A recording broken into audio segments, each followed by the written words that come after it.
What is going on, everyone? Welcome back to another Thursday night live stream. I'm pretty fired up, actually.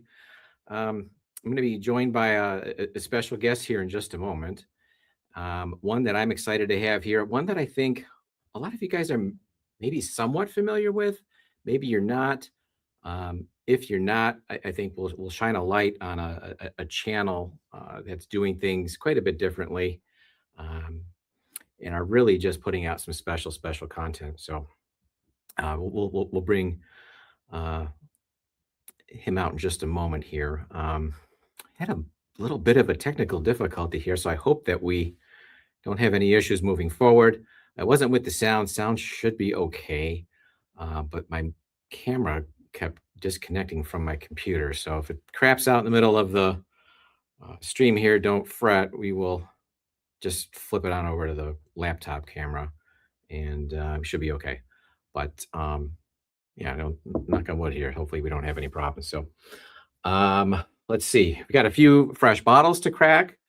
I got the Traverse City picks that we helped out Scott and the Mash and Journey team picks. I'm excited to get into those. Those just showed up the other day, and then we've also got a special giveaway um, that is kind of tied into our guests here, and I'll run the banner here in just a moment. Um, Say hi to a few of you guys here that showed up right at the giddy up here. So we've got Roger Reese. What's going on, Roger? Travis Robeson. Good evening and cheers to everyone, even these two. Well, welcome to the Bourbon Jerks, Travis. All right. We've got Top Jimmy in the house. Talked to Toby earlier today. Glad to see you here, buddy. Trey Larkin's here. What's going on, Trey? All right. Let's see. We've got Russ L. What's going on, Russ? How you doing? I thought I saw. Okay, we got Eric Gunderson. Eric, how you doing? And when we bring on our guest, if you want to put up his channel here for everyone to see, I would greatly appreciate that. We've got Lance is in the house. What's going on, Lance? How you doing? Bourbon and balls. You know what? I'm going to pause for a moment and just say thank you to Bourbon and Balls for popping on. A lot of you guys know their channel. I do. They do a lot of live streams, and they usually do them tonight. They usually do them right around the same time. So while I know, they put out a good stream, I don't usually get to catch it because this is the time that I usually have to devote to our stream. So we were hanging out last night. I think it was either in the Whiskey Friends chat, or maybe it was Mash and Drum. But Bourbon and Balls popped on and said, "Hey, you know what? We're taking a break. Your stream sounds cool to check out tomorrow, so I'll pop in." So I really appreciate that, Bourbon and Balls, and it's kind of the whiskey community here in a microcosm, right?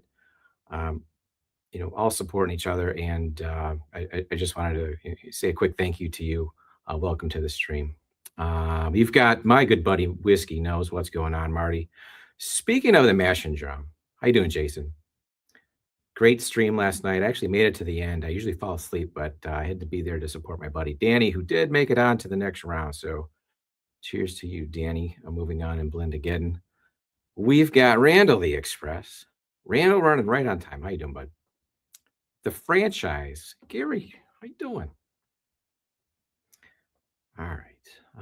Let's see. Fritzy's here. What's going on? Josh, how you doing?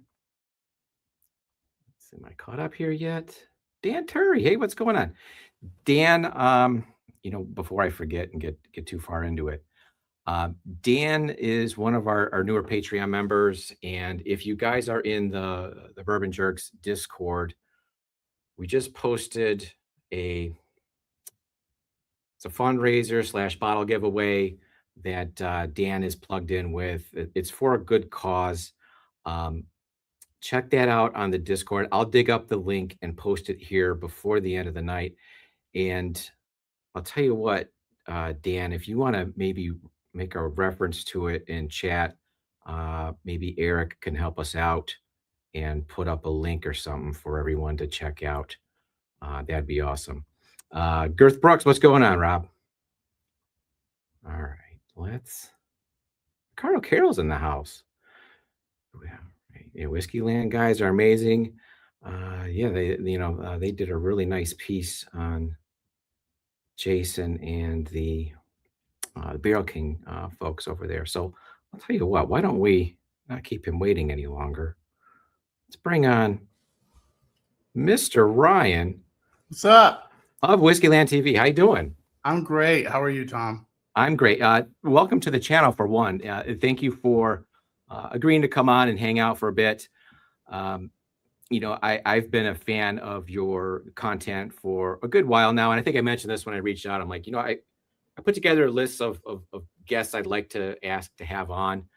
And usually by the time the stream rolls around, it's like 2 days before. So I'm like, maybe I'll do it next stream or the next one or the next one. So I've had your name sitting on a list here. I'm like, I wonder if those guys would come on. Like, you know what? Screw it. Let's just reach out. And so I was thrilled that you got back, and I'm thrilled that you're here to hang out.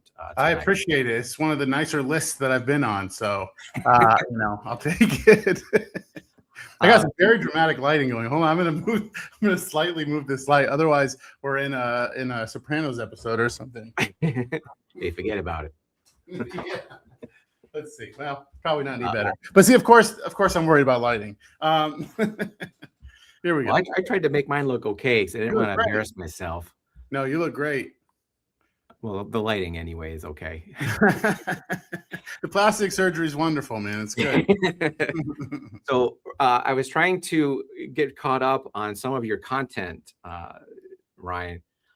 There's certainly a few of the videos that I'm familiar with, but I figured I'd go back in and kind of do my homework a little bit, write up some questions. And as I'm going through your videos, I finished one and went on to the next one. I see the suggestions on the bottom right there, and it's got you guys with the Bourbon Pursuit guys. Yeah.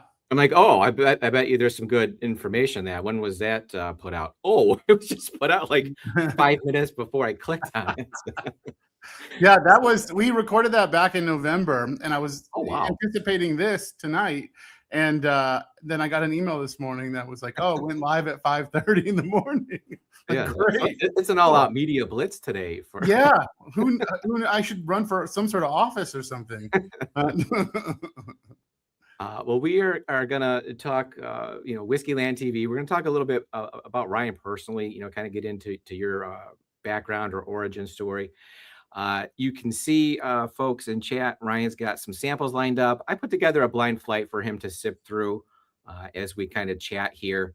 And we'll have a little bit of fun. Ryan, what I was going to do was I watched the video that you guys had put out where you did like the games where there's you got the golf and the everything going on, and I figured I'd pit you guys together and use your rules that you use for the whiskey tasting which helped me out. I think it was like 3 questions more or less. It was I'll tell you a proof, you tell me if it's higher or lower.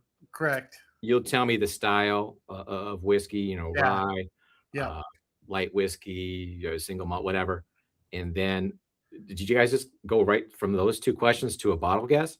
But I think we knew we were making a lot of the rules on the spot. I think we knew the batch of bottles, and then okay, all right. So it wasn't like you just pulled this one out of the ether. You had, there was a range. Yeah, all right. Was like enthusiastic, but they weren't enthusiasts. Okay, so you're not going to have any idea what those are to cool. Good. So maybe we'll skip the bottle guess and just maybe we'll ask for, I don't know, if you want to guess a distillery or something. We'll just have some fun with it. Yeah, I'll take a swing. That'd be fun. Yeah, there you go. And so what's funny is a lot of the questions that I was kind of jotting down were answered in that interview. And I watched the whole thing from start to finish. So it did answer some of my questions. Sure. It maybe kind of gave rise to some others. But for those that didn't see it, and it just came out today, if you guys follow, it's Bourbon Pursuit. It's on their YouTube channel. I don't know where else they released it. Do you know? It came out as a podcast as well. So they have an extended podcast. I think Fred Minnick has a moment, and some other has more sponsors and stuff. It's on Spotify and Apple, I guess, Apple Podcasts. and I guess wherever else people get their podcasts. I don't know. Maybe it's playing on the radio somewhere. And then YouTube. But yeah, I mean, YouTube's where you can see us, and that's more of like the consistent conversation throughout, which was fun. Yeah. So some of the questions that I kind of jotted down, for anybody that's seen any of your content, it doesn't look like any other content on, WhiskeyTube, quote unquote. Yeah. I'm not sure what actually constitutes WhiskeyTube or not, Right. but Yeah. there's not anybody else out there doing what you guys are doing. Is that fair to say? Yeah, I think so. I was thinking about the connotation of that. It's sort of funny because it's like no one else is doing it. I think it is. I mean, it's docuseries. It's a little more cinematic. Like I'm a trained filmmaker, so like I'm coming at it from that standpoint versus like bourbon enthusiast learning video. I'm sort of like video learning bourbon. So I think it definitely stands out in that way. Also, we were joking backstage, but like if I did a 5-minute review video, it would suck. Like I wouldn't know what to do. You got to play to your strengths, right? Yeah, for sure. Yeah. Your guys' strength is production and telling a story. If you want to kind of cut right to it, it's spinning a yarn. And doing it like few others can. And I get a kick out of your voiceovers. Good. I jotted something down here that you said, like, what the? You did a short recently, and I think you called yourself a meatbag in a human costume. Yeah. That was no one was going to see that one. But yeah, so you have a background in film production. Can you talk a little bit about that? I mean, is that what you went to school for? That's what. Yeah. Well, I ironically, I spent all of high school in radio class and kind of thought that maybe I would go on the radio. Growing up, that was like a real fascination for me. But then I went to acting school right out of high school. And then it just like converged with YouTube happening. And in order to like be in anything, I had to like go to YouTube and make my own stuff. And so like I'm not like classically trained filmmaker, but I've been making films since the beginning and sort of like self-taught. I think I heard you say standpoint. I think I heard you say that you basically as soon as YouTube was a thing, you were on it. I might have been like the second guy on YouTube. You and Mr. Beast, right? Yeah, me and Mr. Beast. I was probably on YouTube before Mr. Beast. It's weird. This is like 2007. I knew it. This is going to turn into a white circle. All right, hang on. I mean, you can still hear me, right? I'll keep I can hear you. Can you hear me okay? Oh, yeah. All right. I was gonna say this is my 5 minutes of jokes I prepared. So give me the light. I was on YouTube basically from when it launched. I mean, really early on, 2006, 2007. And had I stayed on, who knows what my career would have been. But I sort of, and I did it like a very early web series with a couple of friends from acting school. It got very popular, like 20 million views on like our 6th video. But it was at a time where you couldn't make any money on it. And it was not really taken sort of seriously in like the cinema world. So I kind of pivoted. I jumped from it. I've always enjoyed it. I've always had some kind of YouTube presence, but like I never took it seriously. And then Alec, my brother, grew up in this generation that was like fully YouTube. Like full YouTube could be a job, and so he was more of pushing that. And so you are the older brother? I am, yeah. Since he's not on, I could have lied about it. I was like, he had a lot of work done, and now he looks like he looks. But no, I'm 7 years older. So, which at some points in our life felt more significant than it does now. And then you've got another brother that I've seen in your videos as well. Yeah, right? Devin. He's the real wild card. He's the middle brother. He lives in Michigan, actually. Okay. In Rockford. And he is a more traditional life than Alec and I have led up to this point. Married with kids. I mean, we're all married now, but married with kids, has a normal job, also drinks too much whiskey. And yeah, he's always like our gut check with stuff because we're like, if we're phoning anything in, he doesn't have that ability. So he's always the one that's like going to make something feel more real. So it's always fun having him on the show or when we do podcasts or live streams because he just is himself. Gotcha. So you are the oldest of 3 brothers. I am. Yeah. As am I. Oh, really?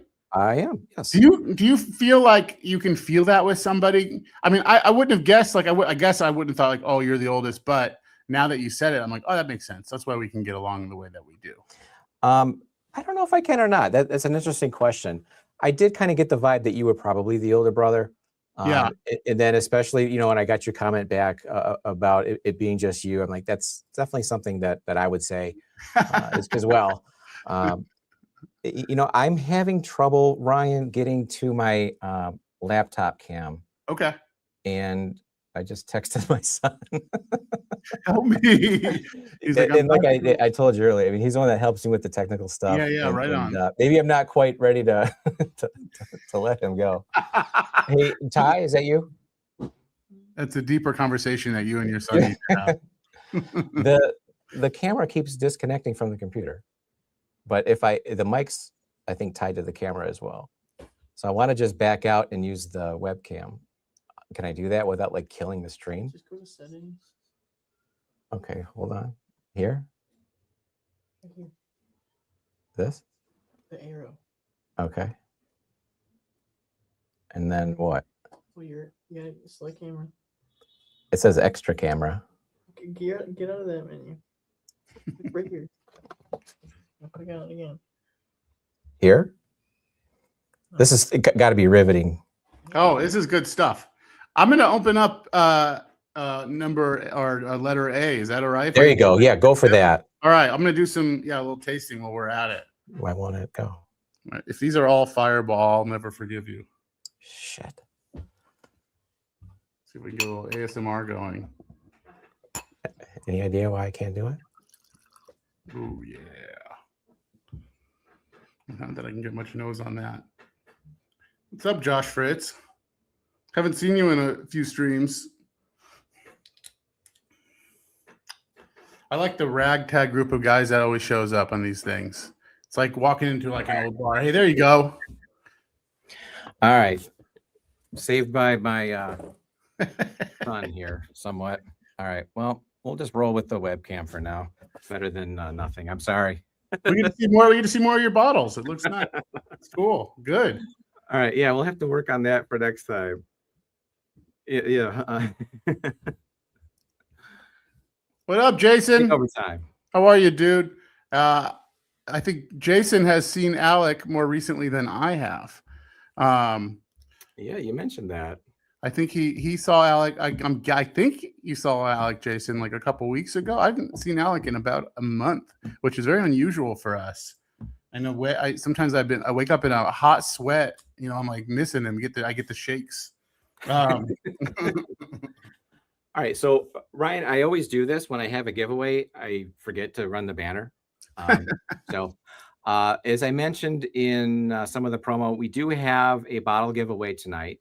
And it's a special bottle, right? It's from a local distillery here in Michigan.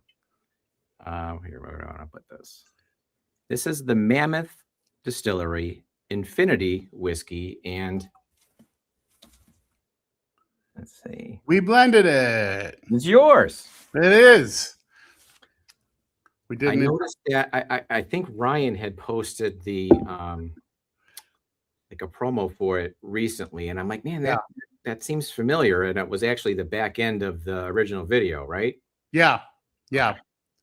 We did it sort of. The idea was that they were like, hey, we had done 2 episodes of Mammoth, and we wanted to kind of do a third. We told another story that didn't quite like pan out the way it was supposed to. So we thought, well, let's do a blend video and see how that goes. And so they gave us the blend basically and said, go have at it. And they gave us the barrel. And we spent a day in Northern Michigan blending, knocked our dad on his ass. Like within an hour, I think he was sitting down. Partially he's got bad knees, to be fair, but he can't keep up with his young sons, and that's just Well, It's if you've across the never done barrel. a barrel pick or something like that, it can hit you, come at you real quick. Yeah.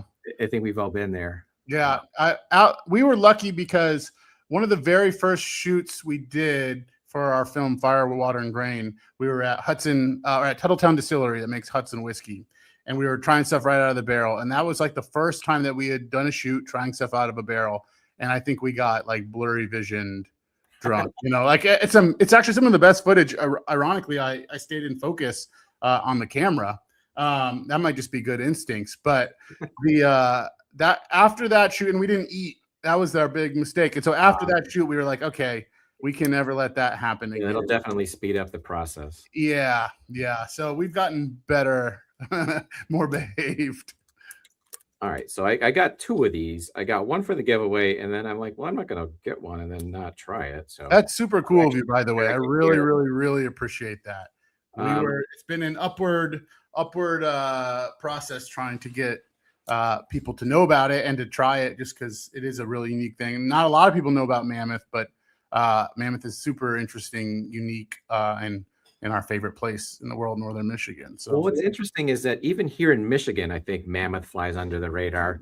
I've only got in my collection, I think I got 1 Mammoth. Well, yeah, really. It's just one of those. It's not that pop. I'm down near Detroit. Yeah, not Northern Michigan. Right. But it's just not one of those brands that stores hype up. They're not. Yeah. They don't have a big shelf presence. I don't know if they're just real small, like in terms of quantity, but they're just. It's not it's not extremely popular down here. Yeah, they've managed to. I think they have 5 tasting rooms, 5 bars essentially spread out in the state. Many of them Northern Michigan, one in Grand Rapids. I think it's 5, and so they make about enough to put in their 5 tasting rooms, and then some. But beyond that, it is a small.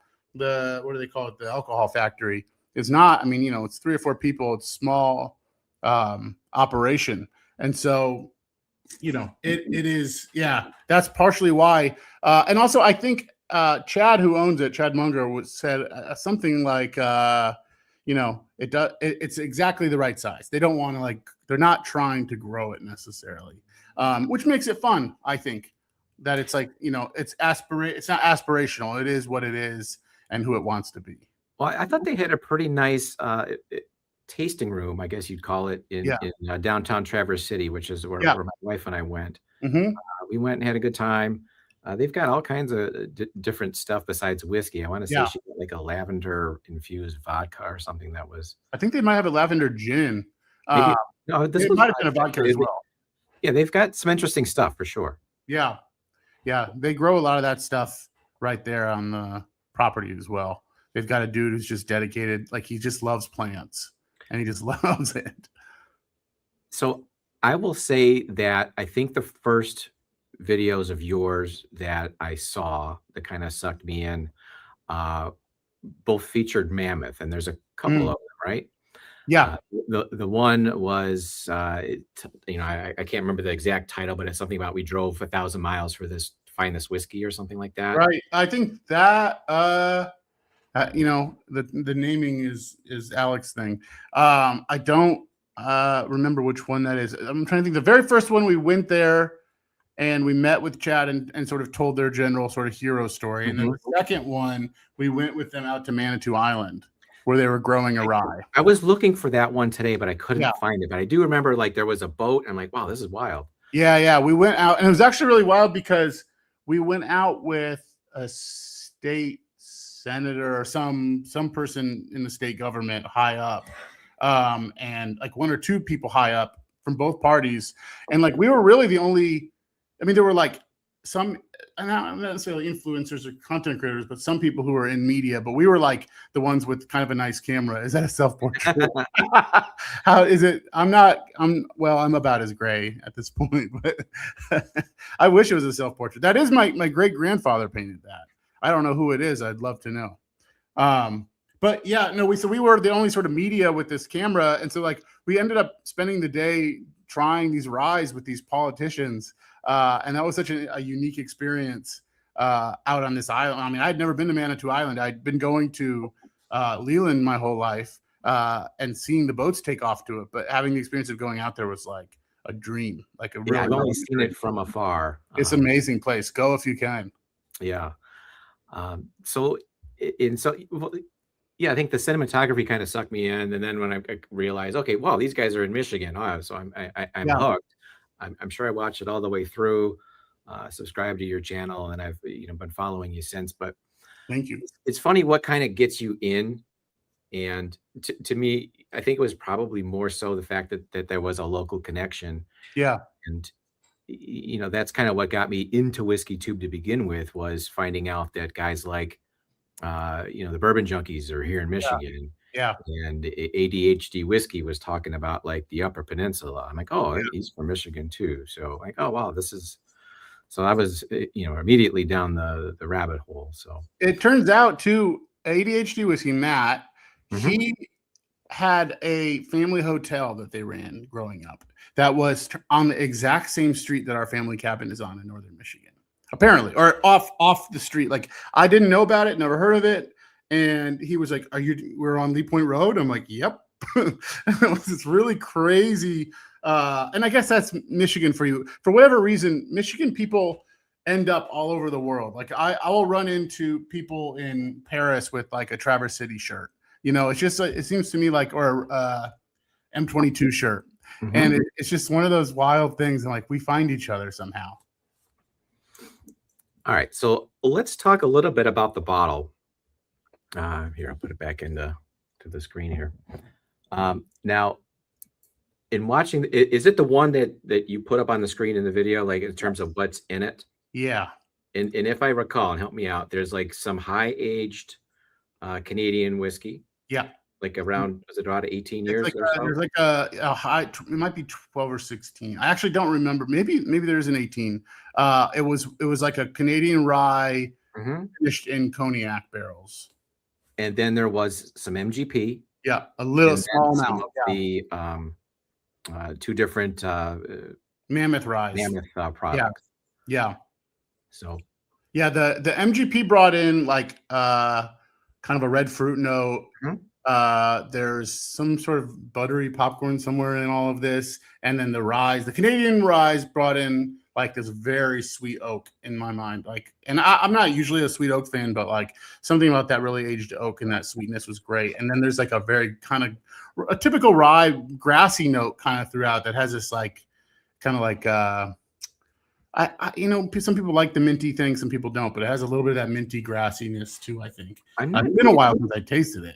I'm not a huge fan of the mint, but I'm not getting any mint in here. I'm getting like a lot of vanilla and maybe like bitter chocolate would be what I'm getting here. You get cherry at all? What's that? You get cherry at all? Not yet. Yeah.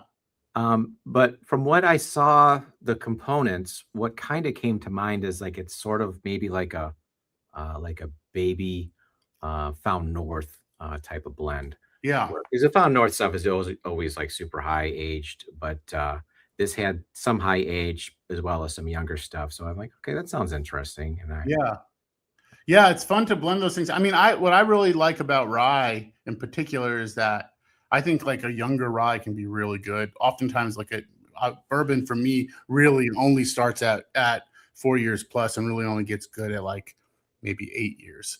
I think the sweet spot for rye is much younger than bourbon. Yeah, and rye will continue to get good. Like an 8-year, 10-year rye will be great. But like I had a rye that was I forget the name of the varietal, but it's a special varietal that are growing in Manitou Island with Mammoth, and it was like 6 months in the barrel, and it was still delicious.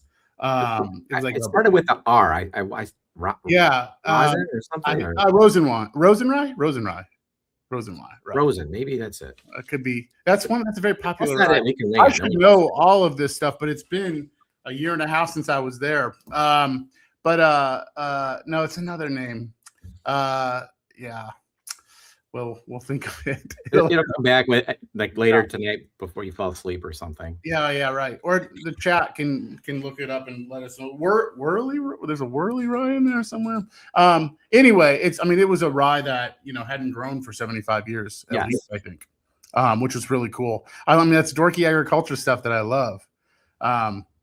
yeah, for whatever reason, I'm like, yeah, very passionate about that stuff. I don't know the names of it, of course, but All right. So how were you doing on that first sample over there, Ryan?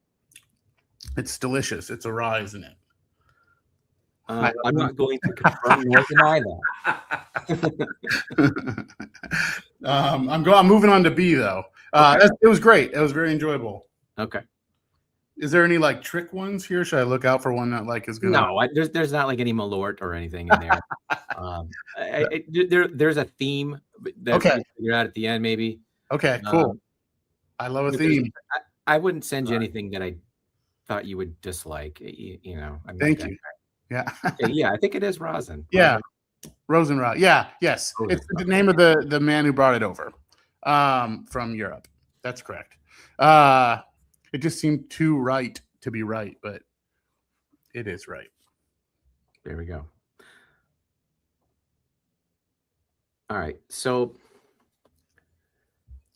when I was listening to you guys earlier, it sounded like you had a background in like doing like food videos. Yeah. So I kind of like got my career going. In I'd been making independent films, not making any money for a good number of years in New York City, and then I got hired by an independent film producer, actually, who was working with these guys who started like a production company for food commercials. Kind of at the time when they're doing the overhead ones, and it was like I think BuzzFeed tasty videos. They're like 15 seconds on Instagram, you know, those quick recipe videos, and so people were churning them out. And so I was kind of hired because I was cheap and I was fast, and I learned kind of how to do food lighting and immediately. I mean, this is a person who had been making independent films with his friends for no money. Suddenly, I was working with like the agency that was doing commercials for like Haagen-Dazs and like other big brands, and so I had a chance to like see.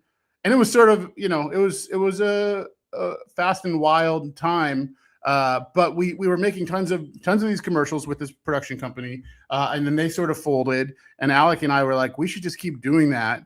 And so we turned a room in my apartment in Queens, New York, into like a studio, and we started doing it. And then we formed the business, which was the Bayless Brothers. And then COVID happened like almost immediately, which was sort of perfect timing for us because it meant that the only thing that could happen, like brands needed work done, and they couldn't work the old way, which was like go through like 40 people sitting around in a studio watching somebody place the thing and shoot the video. So they had to send us product, which meant that nobody was in the room. And so we got to experiment a lot and like try stuff and kind of like be a little, not unprofessional, but got to be a little bit more, you know, hone in our skills a bit.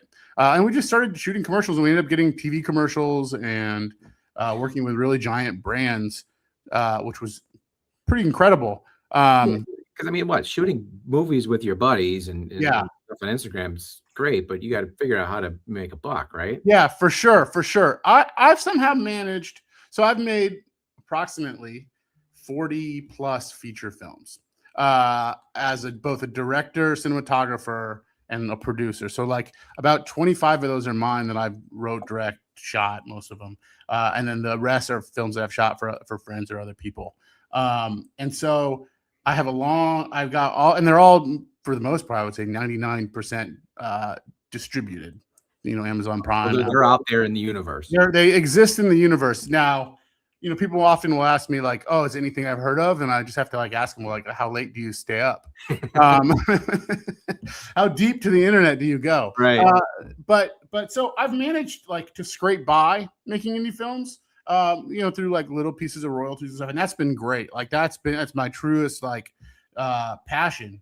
But yeah, shooting commercials definitely like gave me a life, like allowed me to like, we have a studio, you know, it's my studio in Hudson, New York, where I live, which is in an old like school building. Craig Bayless is here. Is that right? That's my pops. All right. Let's tell him right now, everybody collectively, drink slowly. Drink slowly, one at a time. It's not a race. That's awesome. So speaking of your pops, that's basically what kind of got you down this rabbit hole, right? Yeah. So COVID happens.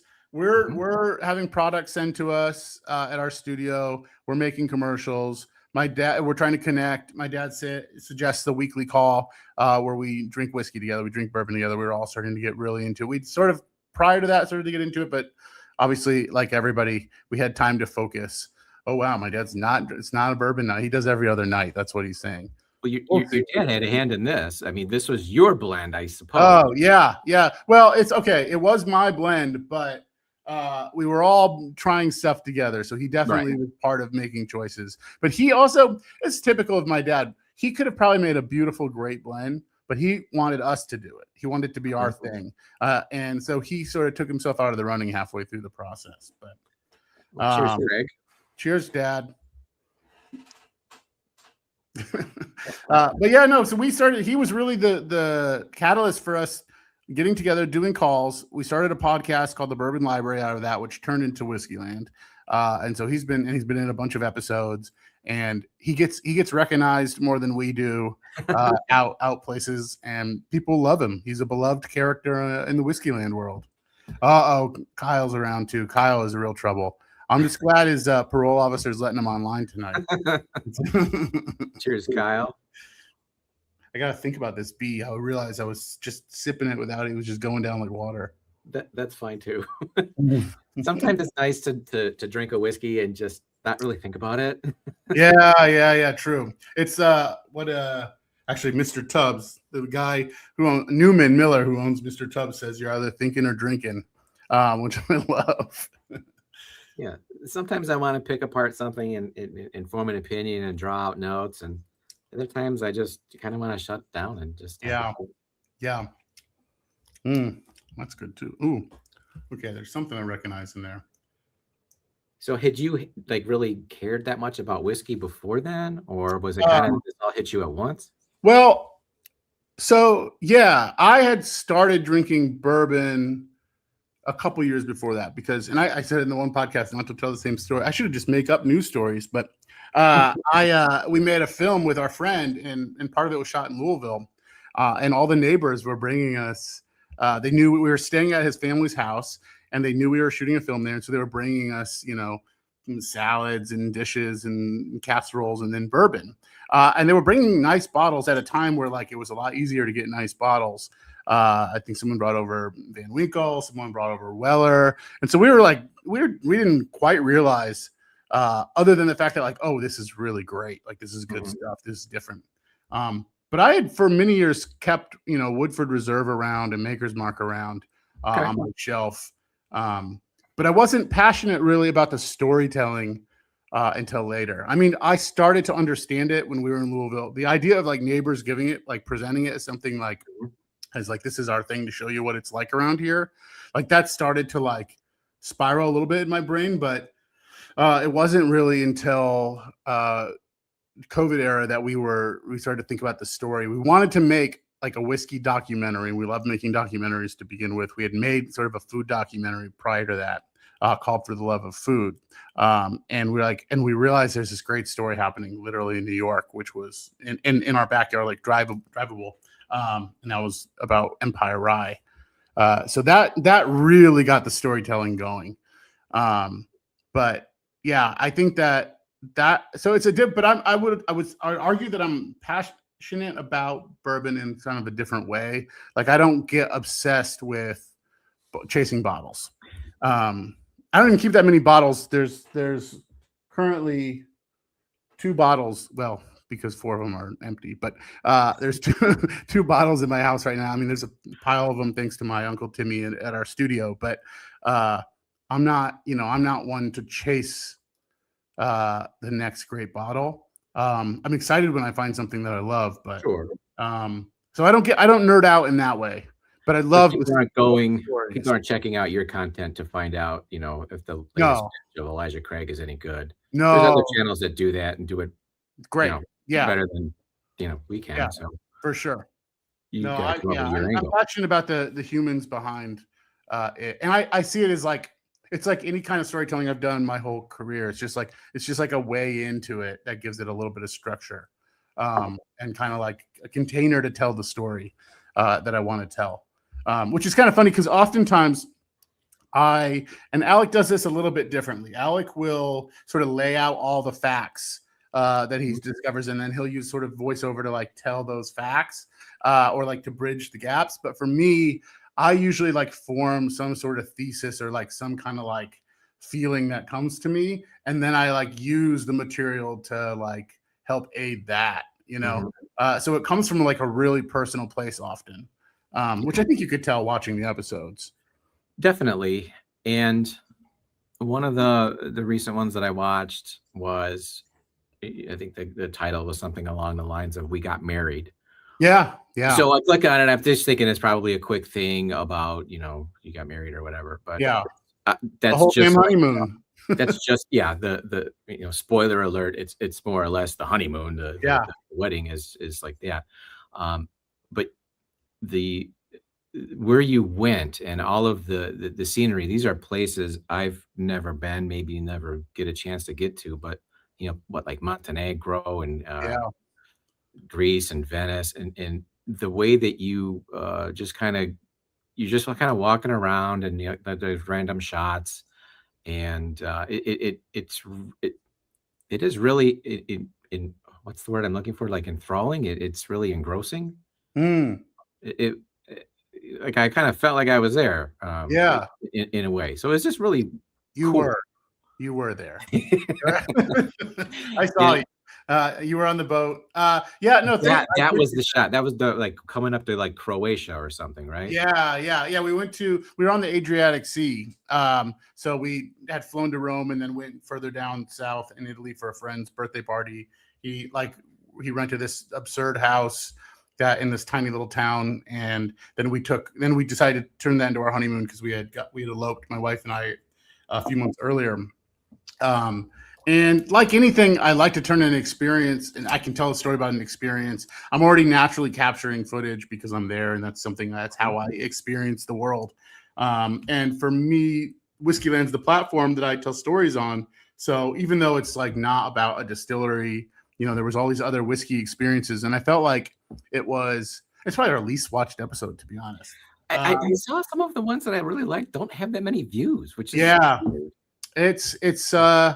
it's really up to the algorithm, and people want, what I find specifically with YouTube, and I'm sure you've seen the same thing. Like, people want really the same thing over and over and over and over. And though I think there's like a format to Whiskeyland to some extent, they really are their own films. Yeah. And so some films are more enjoyed by lots of people than others.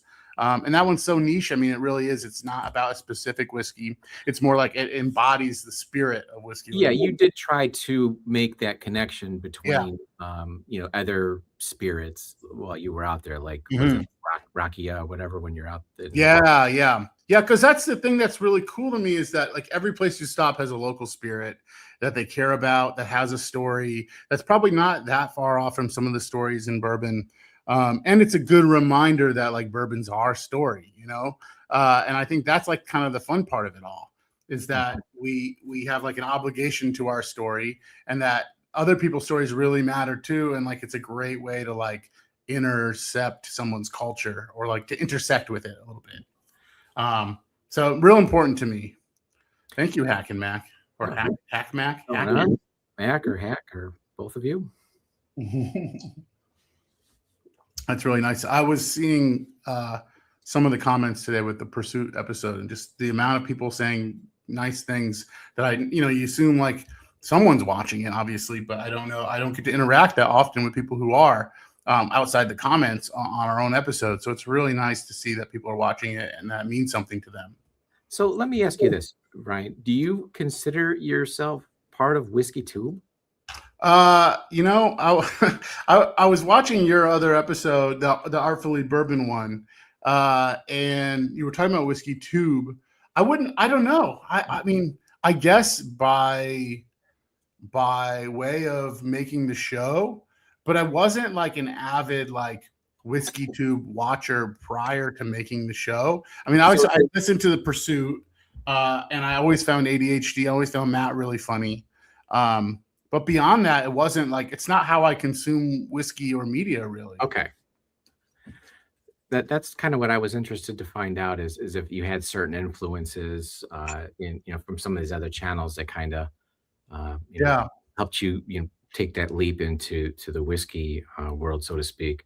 Well, I mean, I certainly study it now. Like, having met Jason C and like spent time with him and watching his stream, like it's kind of fun to see the way in which people are talking about stuff. And I do get excited about it, but it's like my influences are like Anthony Bourdain, and other films. And like, I mean, and even when I make films, I'm bringing other art forms into it. Like I love books and paintings and these things. So those are the things that like probably have a bigger influence on it than whiskey too per se. But I'm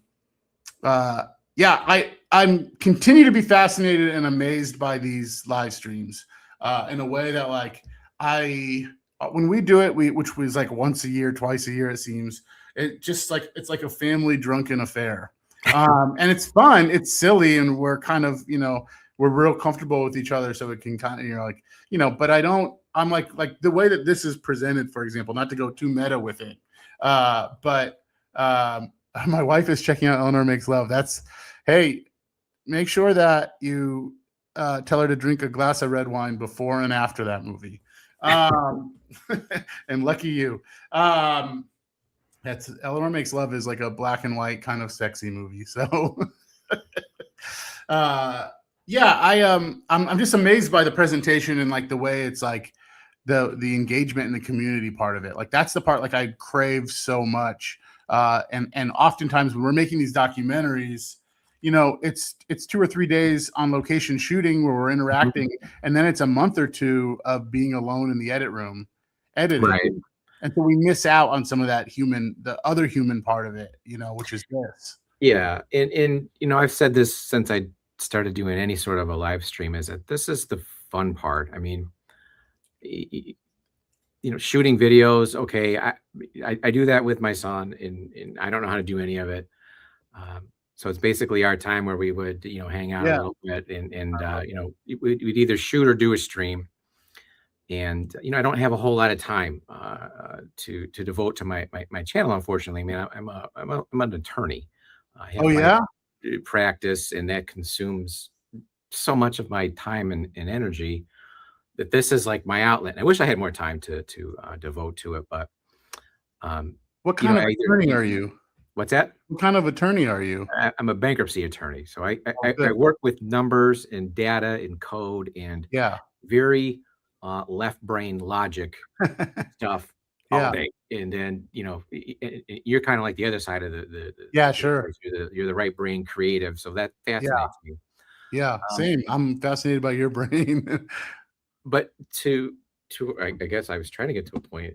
I kind of lost it. But I think what I was getting at is doing these is the funnest part of doing a channel and interacting with the people.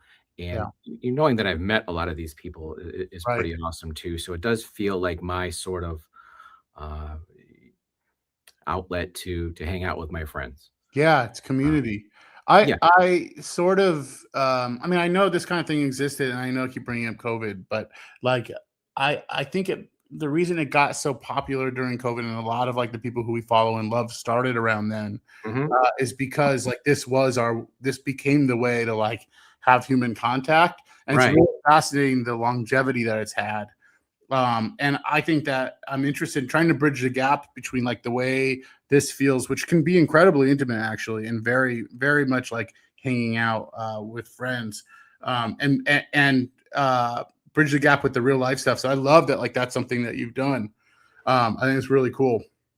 And so important. An important part of it is to, boots on the ground. Yeah, to just know the people that are there watching you and supporting you, and it's a really good feeling. And you do have this common denominator that's the spirit. Yeah. So we hang out. We don't talk about other crap and politics, or it's just kind of you just talk about the whiskey and this release and that pick. And I know, I find that funny sometimes when our family, like, we always talk about it with our dad, it's like, it really did like open him up. But it's a great way. It's a great icebreaker. No pun intended, I think. What are some future whiskey projects Ryan has planned this year? Ooh, that's a great question. Well, I am doing some work for Hudson Whiskey. I just happen to have the glass. They didn't ask me to do that. That I'm really excited about. That'll be coming in the coming weeks. They featured in our documentary Fire, Water, and Grain, but I'm doing more of a deep dive with them, which I'm super excited about. And then hopefully some more crazy stories are going to come along. So here's something that I didn't know until today, and I'm guessing a lot of the people in chat didn't know either, or if they did, they're more informed than I am. But your content isn't just here on YouTube.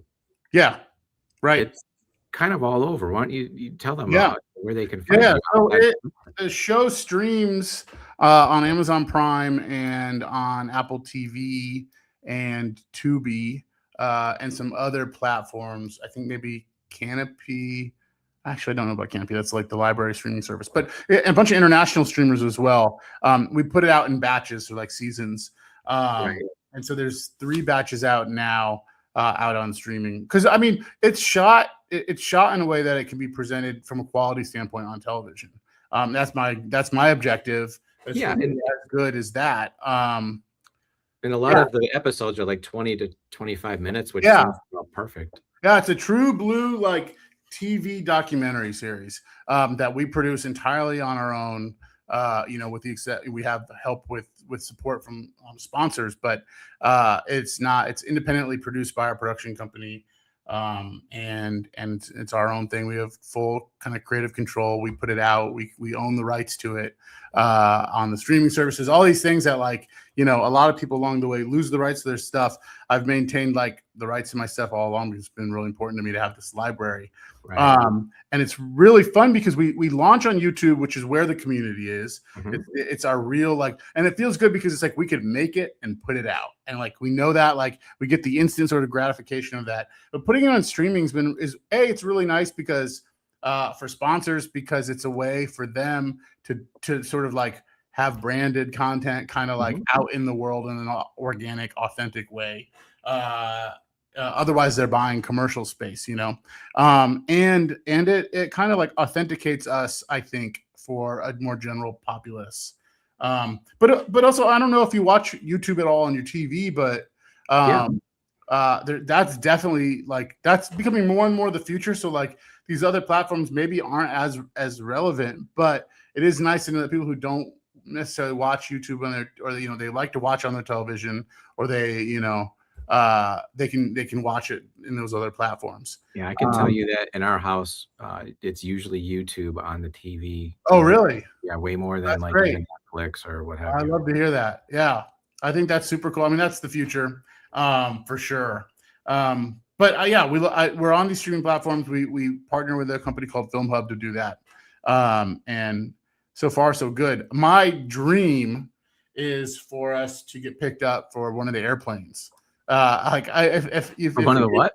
On an airplane, an airplane panel, that's I want so badly. That's the one thing that I have not achieved in my career. I want someone to be able to fly in Delta for Woodford Reserve and watch a Whiskeyland episode. That'd be fantastic.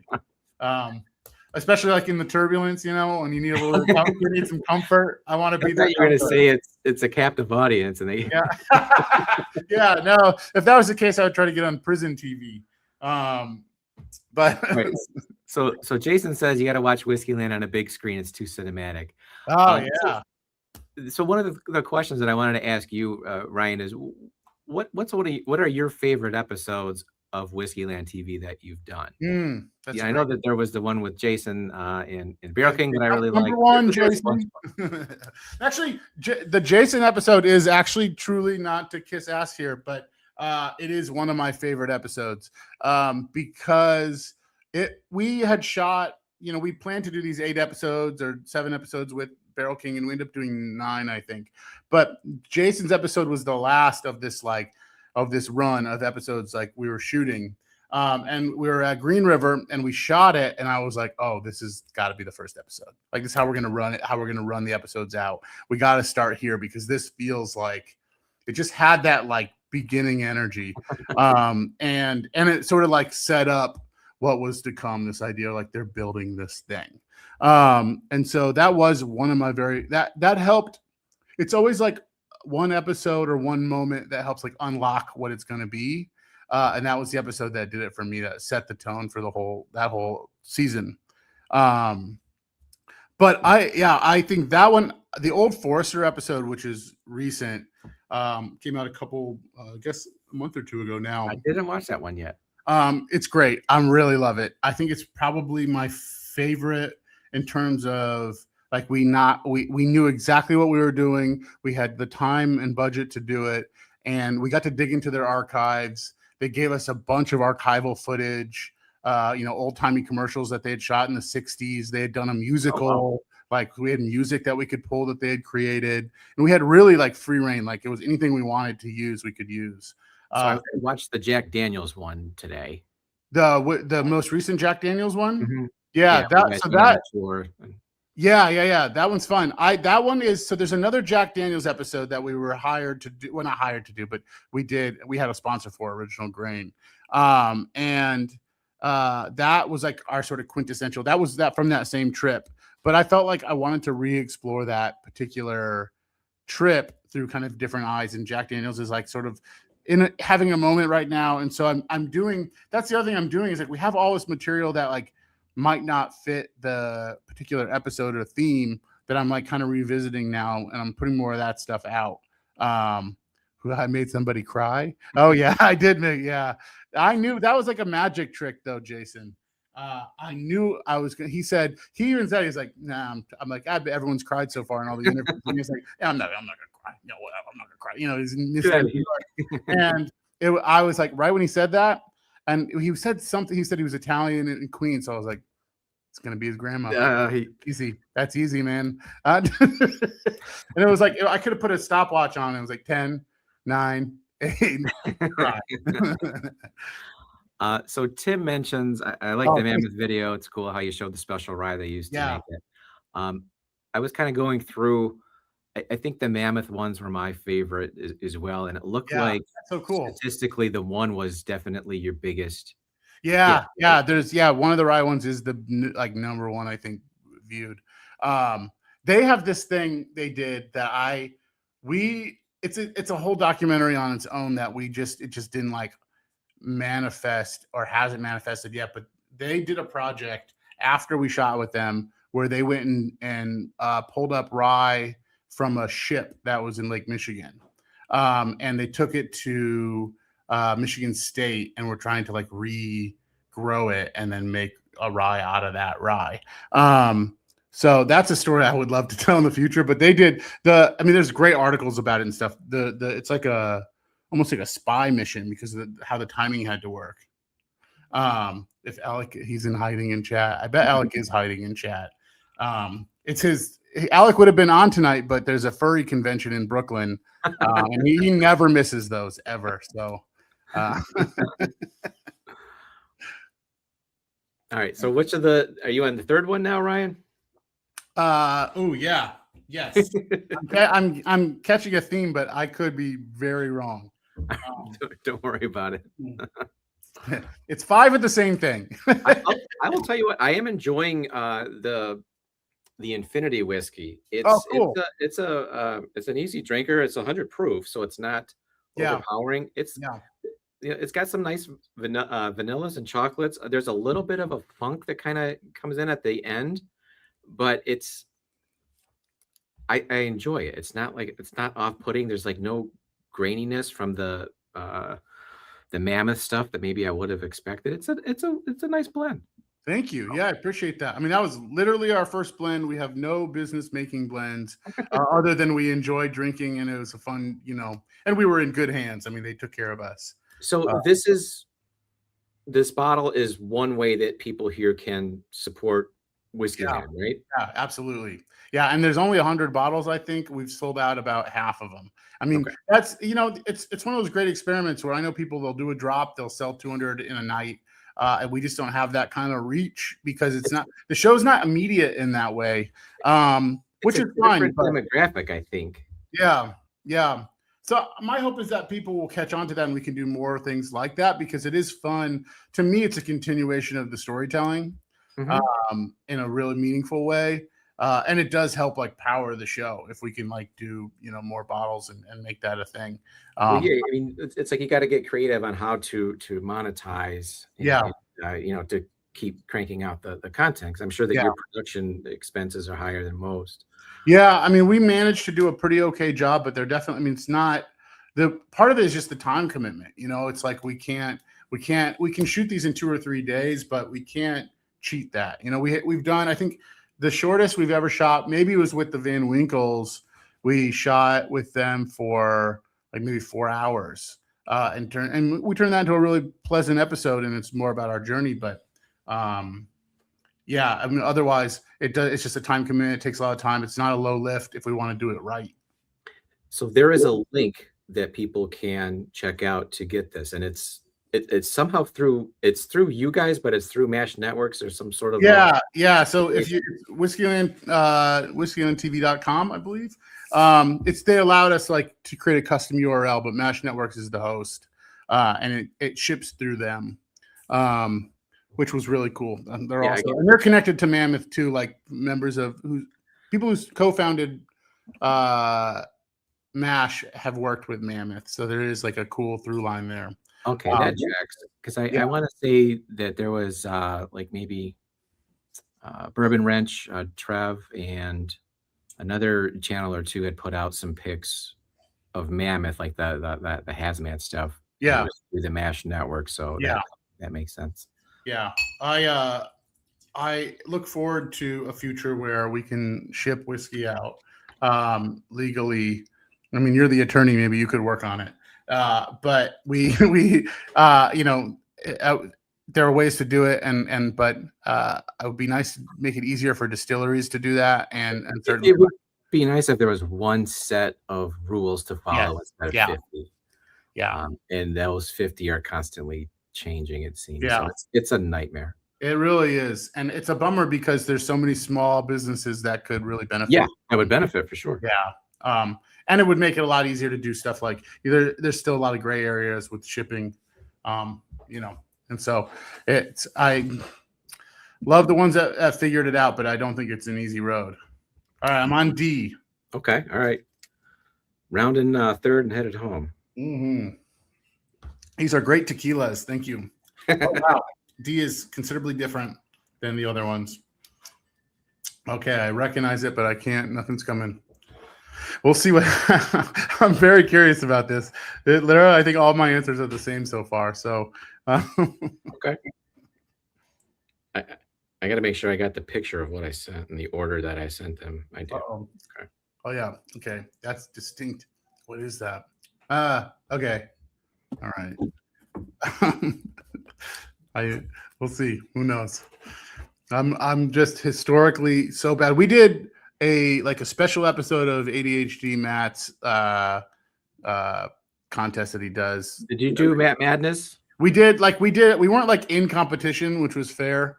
It was like a special episode where Alec and I competed against someone else, or we competed against each other.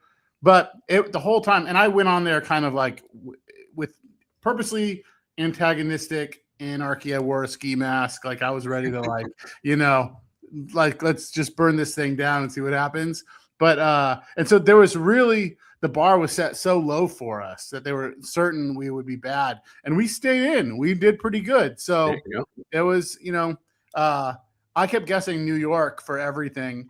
And everyone was laughing at that, but I would just keep guessing Kentucky. I know. That's what I should have done. Kentucky, Indiana, Tennessee, but I was there you go. Taking swings. Yeah, we had Arthur and Scott on from Artfully Bourbon, and they're guessing states, and one of them was like Colorado. Why even anything from Colorado? There's not much there. Dude, just guess Kentucky. I was thinking about something that you said on that episode, by the way. I thought was really funny how you brought up Art, his name, and that he put it into the name, and he's pretending like he was just he didn't know. Accident. I don't think so, buddy. Yeah, it could have been Scottfully Bourbon. I think Scottfully Bourbon would have been a perfectly nice name. It's kind of catchy. Yeah, I think so. Yeah, I just think I just want for the record, I think he knew that it was his name and he doesn't want I to think he did too, and he was playing it off. Those guys were fun, and Yeah. they've got Perfect. real crazy production over there. Yeah, it's They're a insane. couple of pros. Yeah, I know. I saw even their podcast set up, and I was like, "Well, I'm done for." I'm where I find it really interesting that we're the like sort of cinematic storytellers, but for the podcast setup, it's very it's a webcam. I mean, I have one light over here, but yeah. At least the camera didn't die. Well, it looks great. So, Oh man, what's going on, Carlos? How you doing? what's up, guys? What's yeah, I'm just so envious when people show up to these things and they have that connection with everybody. I think it's just that's like I'm still trying to really cultivate that. It's what's interesting is like probably the vast majority of the people that are in here. There's a stream that we'll watch on Monday. I don't know if you've heard of Dusty Dan. Dusty Dan reviews will usually be on his stream on a Monday night, hanging out. Tuesday, Marty Whiskey Knows usually has something going on, or Scott, My Bourbon Journey, has a stream. It's a lot of overlap, and then Wednesday it'll be Jason or Hello Again Whiskey Friends again, same. Yeah. For the most part, anyway, it's a good overlap. There's some outliers, but for the most part, it's all of us all hanging out in different streams throughout the week. What's your setup when you're not streaming and you're just watching? Like, how do you sit where you're at, or do you No, in the living room? Or? I'm here in my basement. Yeah. So if I'm watching a stream, I'll be up on the couch. My wife will have like her YouTube channels up on the TV, and I've got my laptop or my phone. Oh wow, usually my laptop because I can type. Yeah. So you guys will dual YouTube? She'll watch one thing and you're watching something else? Yeah. Oh wow. She's got the ad free though. I don't. She's got the what? She's got the ad free version. Oh, I you should get a married account. I could barely keep my camera going, Brian. Listen, my dad, we've been doing some version of live streams or podcasts for 4 or 5 years now. He still spends the first 20 minutes on mute. So, the fact that you could turn the camera on says something, and I'm sure your son is grateful for that. I'm grateful that he was still in the house and not over at his buddy's house. I would have been talking to a white circle the whole time. All right, so I got 2 other bottles that I was going to try to get into tonight. Oh yeah, this one is a Traverse City, a single barrel proof pick that I actually helped out with. Oh, very cool. Last summer it was Scott, My Bourbon Journey, Gary Franchi, the World's Worst Bourbon Channel. That's the thing. Check it out. You would dig it. Tom Morrow was there. Are they still owned by the same people? I think so. Yeah, the guy that walked us through the pick was one of the founders. Oh, okay, cool. I'm just so amazed that they've managed to stick around. I'm so glad. I think NDPs have it a bit easier than distilleries. Yeah, they don't have such an overhead. Maybe that's just my observation. Yeah. I think that's right. Especially now, obviously. Yeah. What do you make of the shutdowns and these distilleries not doing production for years or 2 years or 3 years? It's pretty wild. I mean, obviously there's a lot of stock out there. Things aren't moving like they were. Right. I think it's bigger than just bourbon. Yeah, sure. It's a disposable income thing for a lot of folks. Yeah. There could be a little bit of burnout. Yeah. But I think it's more of economic factors than anything else. Yeah. Obviously to keep distilling and running costs money. And if you put them in a more advantageous position to turn it off for a little bit, great. Right. That means that a lot of people aren't working, so it's not necessarily great. It's my concern, I think, is that when they turn some of these places back on, they're going to be mostly automated. So it's not like there's a job waiting on the other end for a lot of people, which is, it's hard to, it makes sense. And like automation is kind of interesting, but like it is hard when you think about if you spend time in Kentucky or Tennessee and you see how much like the culture of being in that business matters to people, even like most of these big distilleries are factories, and I try to imagine like, I grew up in this small town in Indiana, and if the big factory had closed down, I can't imagine how many people would have been put out of work, Right. Yeah. think about that with whiskey. Well, we get that here in Metro Detroit a lot with Yeah, the sure. automakers. If one will Yeah. shut down production for a bit, a whole bunch Right. of people are laid off, and it's a huge ripple effect. Yeah. Tim, damn kids are not drinking as much. Yeah, It's funny. It's actually a good point to Yeah. be honest. And I just look at Tyler. I mean, he started the channel with me almost 3 years ago when he was Yeah. 18. Uh-huh. Oh. And shooting and whatnot, we were all we were both excited for him to get to the point when he turned 21, because he would do some content and be on the channel Yeah. more. Sure.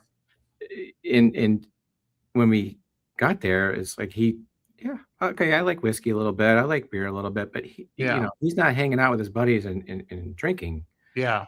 It's just not like it's not nearly as much of a thing as it was like when we were in college. Or Sure. Yeah. there is a generational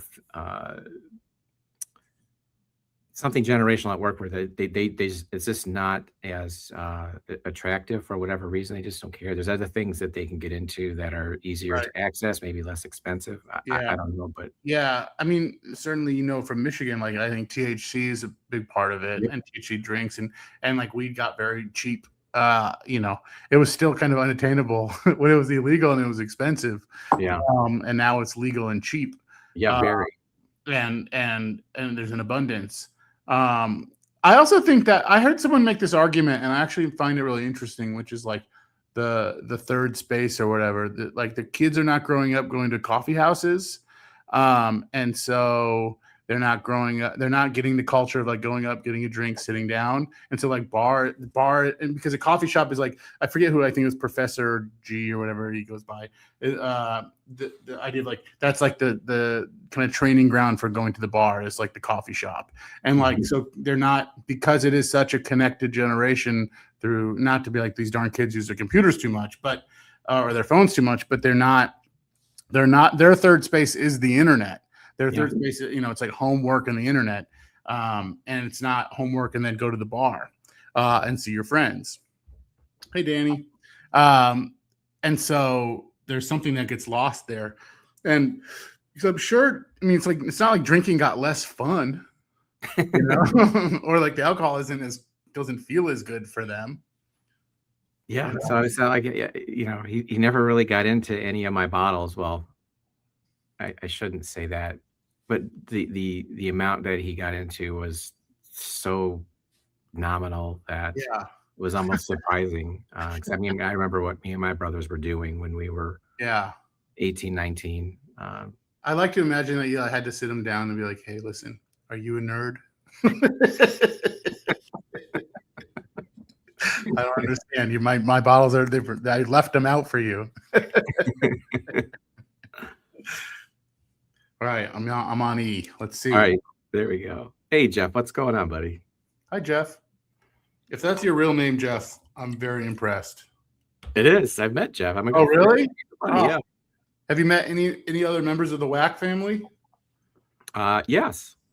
Yeah. Yeah, we've met Jeff and his wife at the Mash and Journey event for the last 2 years. Sorry, Jeff. I don't mean to make fun of your name, but it is a great last name. You know that. Others have told you, but Jeff does Hello Again Whiskey Friends. oh, right on. You want to get into a fun stream? Yeah. It's on Wednesdays at around 8, I think.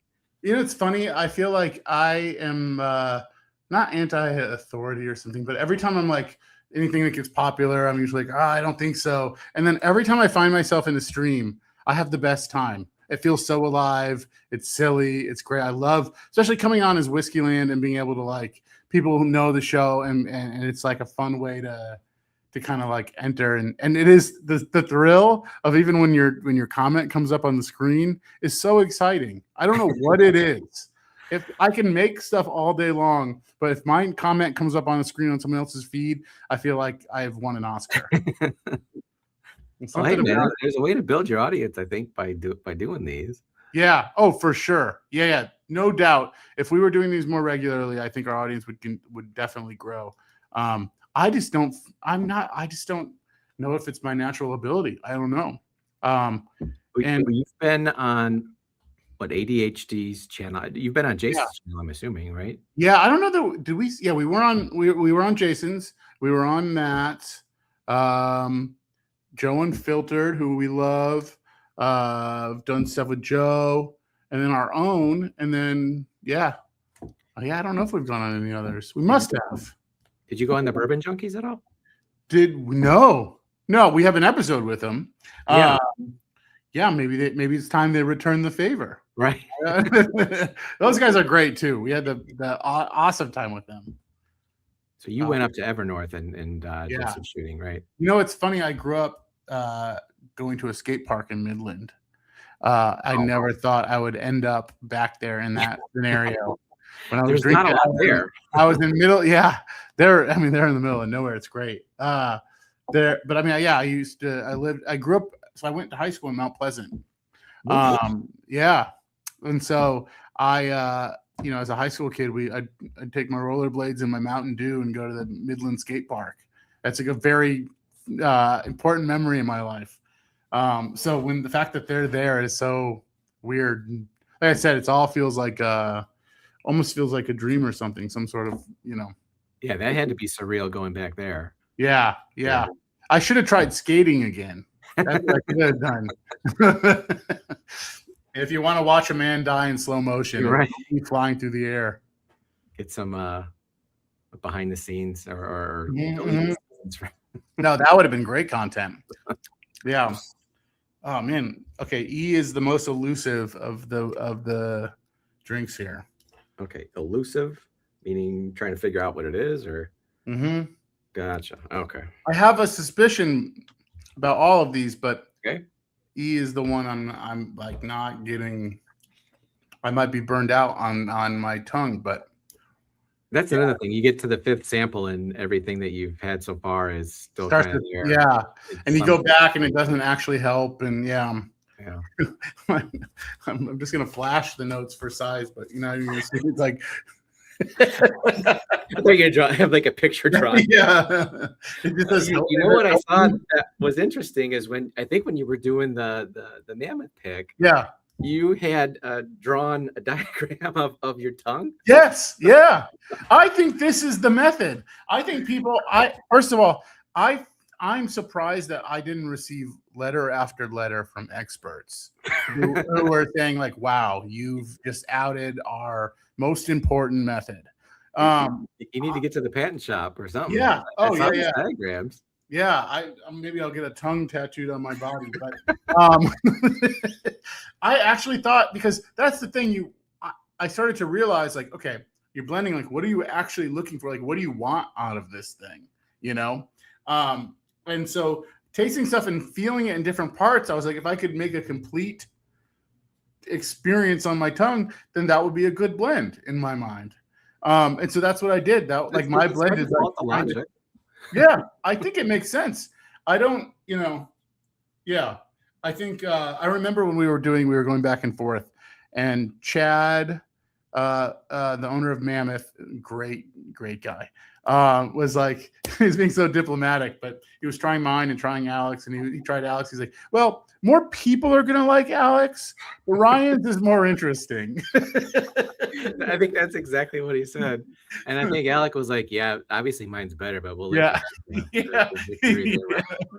said, he really meant it. He was like, Ryan. Yeah, it was deadpan. Yeah. And I still don't know what he meant by that, but like, I'm certain he meant it. He was like, Ryan really needs this win. And then it made me what he did, and this is his gift, is in a way he took the win from me, because like now it was something I needed, not something I had earned. Yeah. He's sophisticated that way. I hope he's having fun at the furry convention. I don't know, but Right. I haven't heard from him. No pictures yet. We'll see. His OnlyFans will be blowing up in There about you 2 go. hours, but What's going on, Scott? We were actually talking about the missed opportunity of Scott Fully Bourbon. oh yeah, Scott, you need to sue Art. You have an attorney. It's not fair that it's not Scott Fully Bourbon. I just think I think they should break up and he should start a second channel. We should at least trademark it or scottfullybourbon.com Yeah, for future opportunities. That's a t-shirt I would actually buy. It just says Scott Fully. And I don't want any explanation besides that. That would be something. And Scott, while you're here, I have not forgot about the samples I've sent out. I just haven't gotten them out yet. So don't give up on me. I meant to compliment you, by the way, on sending the samples. The package is very well organized. I mean, I know it's simple, but I love like the fact that you've got nice labels on these things. It came with the postcard and stickers. I thought it was very classy. All right. Well, I've taken cues from other folks here in the community. I think it was Marty, the whiskey nose, that turned me on to putting labels on that are personalized and look halfway decent. And then what else? I think that package that you got was actually a recycled one from Jeffrey Wack. Oh wow! I could tell it was from the Whack Pack. I had this. It's just like something about like seeing that box. It's a perfect little box. It shows up. I opened it, not sure what to expect. It's perfectly packaged. There was like, it had your label, your logo right in the beginning. It came with stickers. I just felt like it was very classy. Well, I appreciate it. And it felt really nice to receive. So yeah, cool. Thank you for that. I liked your video that you shot. Oh yeah. Yeah. I was a little nervous with that knife that you were. No, you know what? I loose with that grip. I am not. So I just want to tell you, as an attorney, I lost my knife badge as a Boy Scout because I was irresponsible with knives. Oh no! Yeah, my knife play was not very good. That's a truth. I lost more badges than I gained, I think, as a Boy Scout. But yeah. I sometimes, it's funny. I left that in knowing good and well people were going to say something about the knives at some point, or at least notice it. I mean, also I was cutting. My wife is a trained chef. She's got very good knife skills. You wouldn't know it by the amount of Hot Pockets I eat, but but one of her great joys is watching me cut things because I don't have knife skills.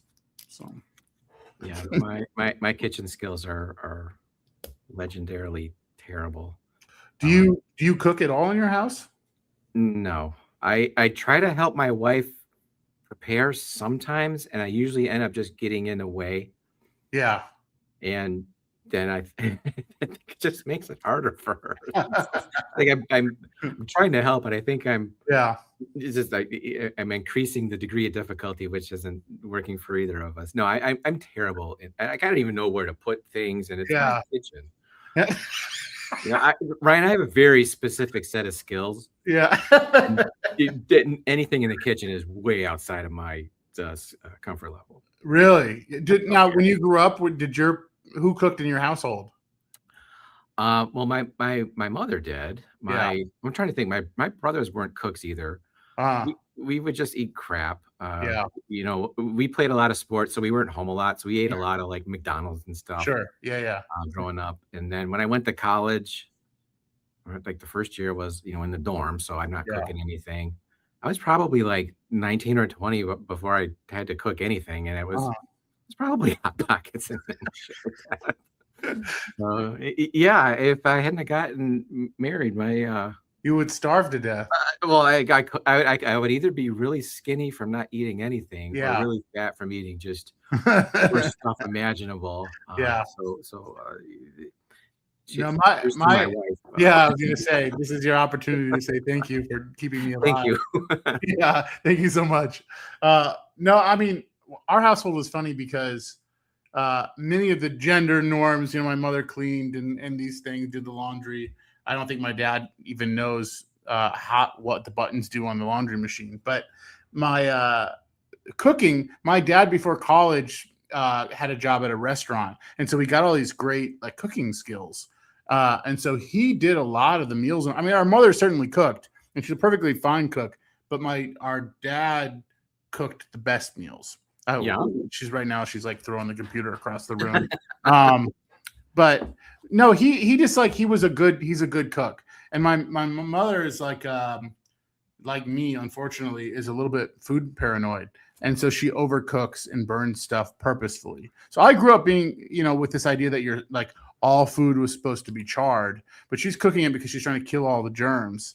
And I've now learned that's not how it's supposed to be. And that most food isn't going to kill you. Here you go. This is a truer statement was never. I'll say this, and my wife can actually support this. I do make a really good peanut butter and jelly sandwich. That's just what everyone told you. I know. Maybe she's humoring me. No, I mean that is a great skill. I mean, it is about balance with the PB&J. Yes. Yeah. Can I ask you a PB&J question? I don't. We don't have to go down the rabbit hole, but do you do peanut butter on both pieces? No. Oh, wow. Okay. Oh, that's sacrilege. Really? I'm very let's see. It's all about the proportion. You got to have the exact amount of peanut butter as you do jelly. Yeah. One's on one side, one's the other. Yeah. And boom. But okay. But the jelly, there's always a risk that it's going to go through the bread. There's where the art or skill comes in. Yeah. Right? Okay. Not everybody can do it. Mix that shit up. Whoa. FOMO Bourbon 615. I need more details on that. What do you mean mix it? It does seem out of context. Mix the peanut butter and jelly up? Yeah, like what do you like in a bowl? All right, okay. There he says strawberry and grape. Okay, we'll get yeah, strawberry's better than grape. Yeah, I agree with that. Raspberry's even better. I'm a little bit of an aristocrat here, Ryan. I prefer strawberry rhubarb. Oh, whoa, dang, okay. I didn't know I was on that kind of podcast. Well, I would have dry cleaned my clothes. Dang, okay. Fluffernutters. Ooh. Okay, Dad. I was about to say, wow, fluffernutters. Like what? Yeah. Where? Yeah. It's like I hate when he uses my nickname on these things. Yeah, peanut butter marshmallow, or I'm assuming that's what he's talking about. We grew up, a big sandwich in our house is peanut butter and honey. That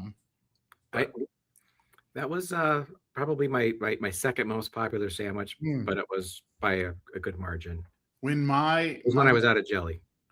I thought you were going to say when I got out of jail. Yeah. We won't talk about that. Yeah.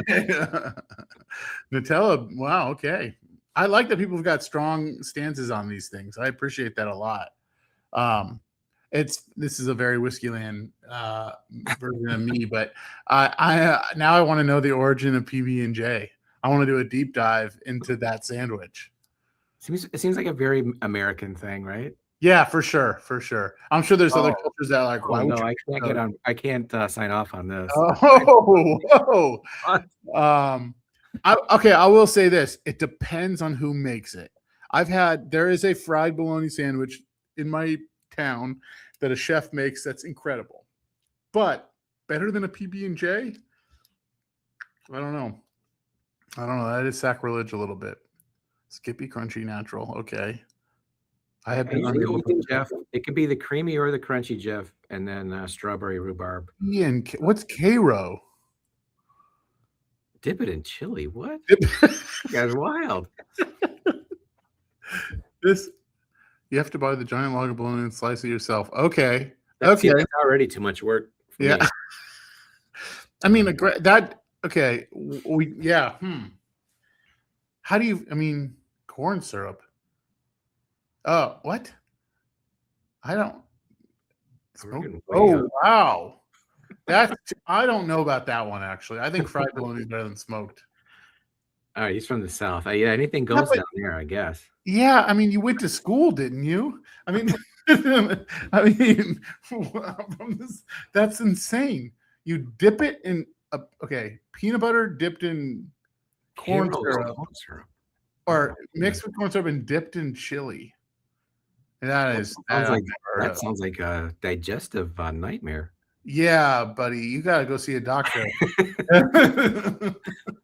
I'm worried about you. Yeah, that could have some ramifications down the line. Mhm. I don't know. Maybe it's great. Who am I? Yeah, don't make that a regular thing. That's all I'm saying. Unless you're, peanut butter and syrup mixed up is damn food. I mean, a Lego blended into ice cream is also food. I'm a little fluffy. Okay, right on. Cool. All right. So Ryan, you made it through the samples. Yes. You're still here. Okay. All right. Yeah. Well, let me ask you this. You said that you thought you might have dialed into some type of a theme. Well, okay. I'm prepared to be wrong. My thought was that they were ryes. Trust your instinct. Okay. 100%. That's the theme. They're all rye. They're all ryes. Okay. Yes. Beyond that, I literally wrote rye. Well, let's see if we can unpack that a little bit. So go back to the first one. Okay. Yes. Do you think that one is over or under 99 proof? I think that one is under. Okay. One of the things I wrote was low proof. Okay. Yeah. Sometimes I write it's tricky with rye because I think that an aged rye can start to soften, and so like I'll taste a lower proof on it. And because some of the spices have softened, sometimes I can mistake spice for proof. Right. Just putting that out there. It's heat. Yeah, Either right. one or the other to me. Right. Now, did that one seem familiar to you or not familiar? Or do you have a guess as to a distillery, a state, or anything? I'm gonna do a little sample of it. It was really lovely, as I recall. It's really sweet. Wow, it's definitely low proof. I couldn't even begin. Let me.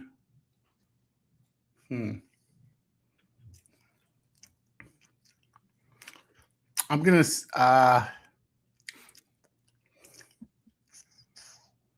I don't know. Okay. That's fine. One. I'm going to tell you what it is. And Please. So curious. it is a rye, and you are right that it is under 99. Yeah. It's actually 92. Yeah. And it is a mammoth. I should have guessed. This is just their it's the woolly rye, which I guess is like their flagship, right? Yep. Yeah. Okay. They have like their Northern Rye series, which is a blend of stuff, but that's their like the one that they've grown. It says it's 88% Wheeler rye. Okay. 10% malted Conlon barley, 2% caramel malt. And I picked this up when I was up there a couple of years ago with my wife. Only mammoth product I have on my shelves until this one I got today. And I grabbed that because that's the first thing I thought of when it was put together for you guys is, I got to do mammoth. It's funny because I wrote mammoth down on another one, but now I know I'm wrong. Yeah, based on what I just told you, there can't be another mammoth. So okay. Dang, that was my only note on that one. All right, so on number two. What do you? Okay, so let me pull up my key here.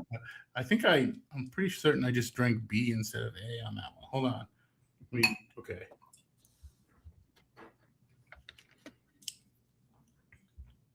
Yeah, it's so funny.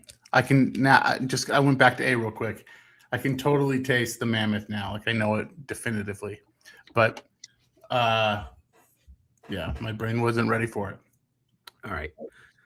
So two, I'll ask you the same thing. Is it higher or lower than 99? And do you have an idea of where it's from or who might make it? Let's do one more sip here. Okay.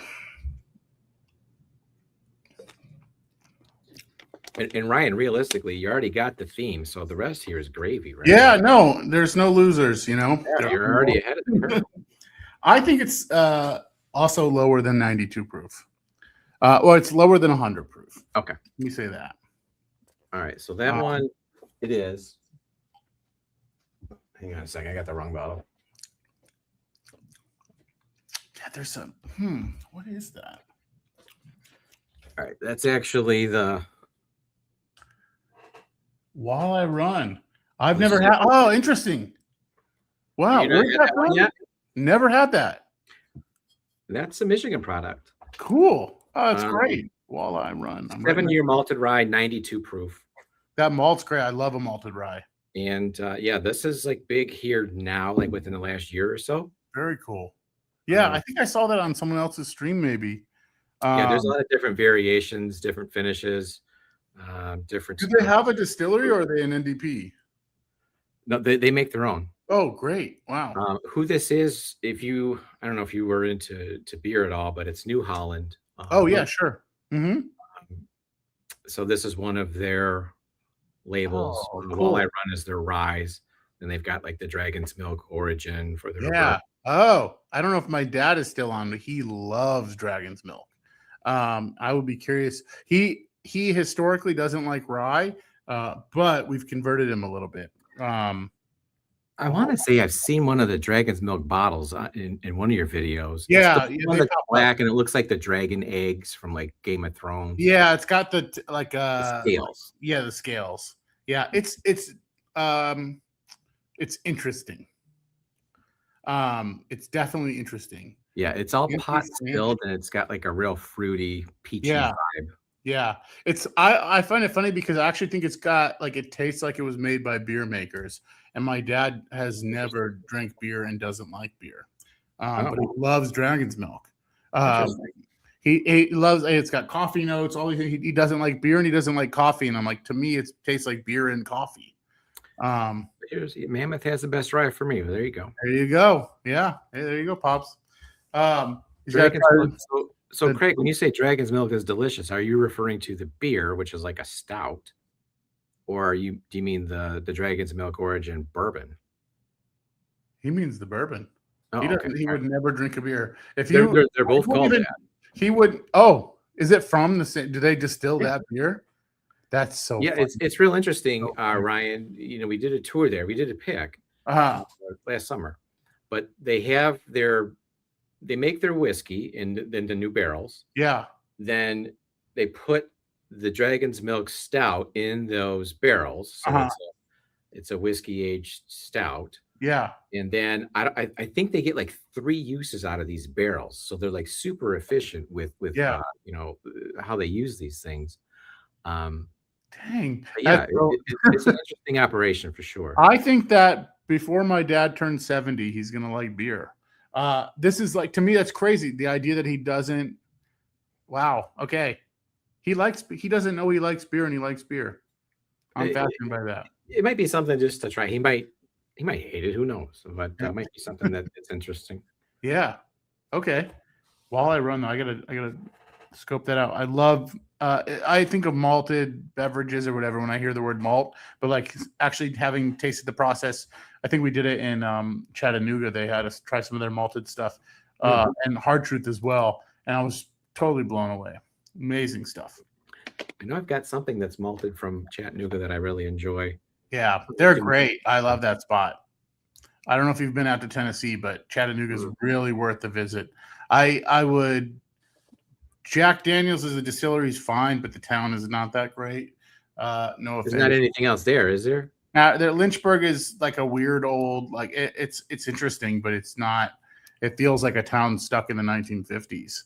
No offense to anybody who loves Lynchburg, but Chattanooga is like super cool, really really beautiful, and very like modern, cool restaurants. And the Chattanooga folks are like incredibly nice and have a really cool distillery. You know, I was going to ask you what's been your favorite distillery to visit? Well, yeah, I mean the Chattanooga visit was great. Mammoth is always fun because we're up in northern Michigan. I love, and I know I said I'm doing work with them, but the Hudson Whiskey folks, like Tuttletown Distillery, like it's upstate New York. It's near a college town, but it's out in the middle of nowhere. It's up against these mountains. It's an old farm. It's truly like a really magical place to go. Is that pretty close to where you are too, Ryan? It's about an hour south. Okay, so it's not up like it's north. around a block. It's Yeah. No, it's about an hour south. I mean, I get on the highway. Yesterday I actually went there for a visit, and you can go up these they call the Mohawks, this mountain range, and kind of like spiral your way through and then down. And it's, I mean, epically beautiful place to be. I just think there's something special about making whiskey in a beautiful place. You know, it makes its way into the whiskey somehow. You know, a long time ago, I visited Breckenridge. Mm-hmm. I've not been. Yeah. Breckenridge, I forget what it's called, but either Breckenridge Whiskey Company or Breckenridge Distilling or whatever. Yeah. Probably the most beautiful setting, but I didn't like any of the whiskey. So at least it was pretty to visit. Yeah. And hang out for a bit, but I didn't remember liking anything that they did. Yeah, my brother went to High West. I hadn't had a chance to go out there. And I mean, I like their, some of their stuff, and they did the tequila. I forget what they call it, but yeah, my dad's right about that. I agree. Yeah, I was sad to miss it because it looked like so beautiful. That's in Utah, right? Yeah, Salt Lake City, near Salt Lake City. But I mean, yeah, it looked very, very, very beautiful. There is something about, I say it a lot, but like the experience and the place really do inform the flavor. I mean, obviously there's like a terroir kind of element to it, but it's also just what you're, it's multi-sense, It's something that you say consistently in your videos, the ones where you do them, because there's videos that are Ryan videos, and then there's Alec videos. Yeah, for sure. Yeah. But in the Ryan videos, I noticed, at least in several of them, you mentioned something are just way better. Kind of like kind of like availing yourself to your surroundings, being in the moment, and trying to drink it all in. No pun intended. Yeah, right. And just kind of letting it kind of wash over you, and that kind of resonated. I like that. That's a really good way to try to describe it. Yeah, I love that. I so appreciate you saying that. I think it's if it doesn't, what's the point? I mean, you could drink at home, you could go buy stuff at a liquor store, but we're like seeking something when we go places. And part of it's the camaraderie. I'm not going to any distillery alone, Right. But the other part is like, the setting matters. I see that with restaurants and great chefs, and like, the way you set a table matters. Like it does, like create something. It is the whole experience, not just the meals. Yeah, and it is like try anything by someone who's considered it. You know what I mean? Someone who's like really like thought about it, had intentions, like worked on it. I mean, I'm sure there's plenty of people who did that, and then it just turned out bad, and they had to kind of live with it.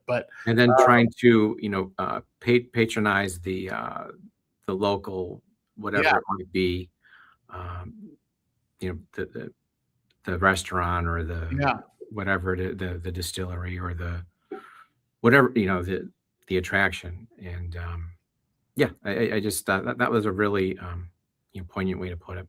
Yeah, thank you. Yeah, I mean, I think it's really cool because what's happened in whiskey is that Hard Truth is an incredibly, that I will say that also one of my favorite visits was Hard Truth.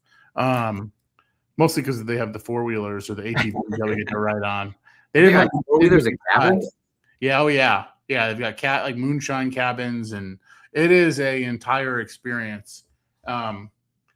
And randomly talk about, sort of a theme in this conversation, but my wife grew up going to a camp called Gnawbone. That's probably 10 minutes from the Hard Truth. And so when we visited there, I got to go visit the camp that she grew up, that she's been talking about our entire time together. That's like really like, it just like, and it was funny. I went there and I was like, they let kids go to this camp. It's just trees and a cat. I mean, it's really rustic, but I was like, wow, this is a really special place. And so I got to feel it. So I'm connected to Hard Truth in that way too, because it reminds me of my wife. But there's been a few people that put out Hard Truth videos of the experience. It really does look unique and Yeah. And they're super Wow. nice there. And yeah, that, speaking of people getting recognized, I know I said this earlier, that was the first place that my dad went with my Uncle Timmy, who's his best friend. We call him Uncle Timmy, but and he was like a celebrity. People were like, really into him in the show. And we had just done an episode with them. So he got to he's an engineer. He spends a lot of time solving big problems, and he got to go be Mr. Big Shot, which was great. Who is the cool cowboy in the big over your shoulder? I'm so glad that people are asking about this. So I guess I'll talk about the painting for a second.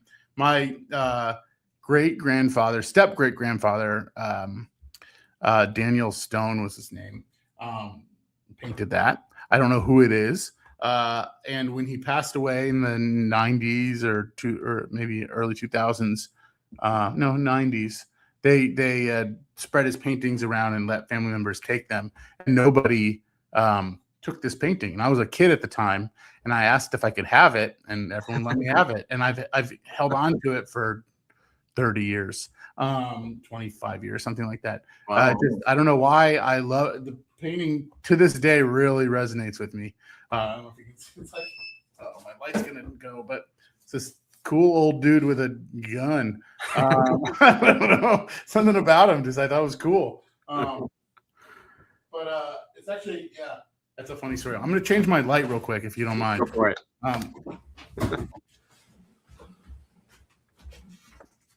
All right, while he's doing that, I'm going to kind of tally up the entries here. Thanks, everybody, for getting in here.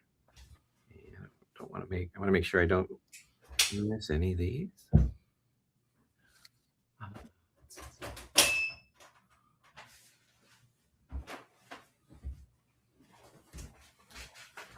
Okay, excellent.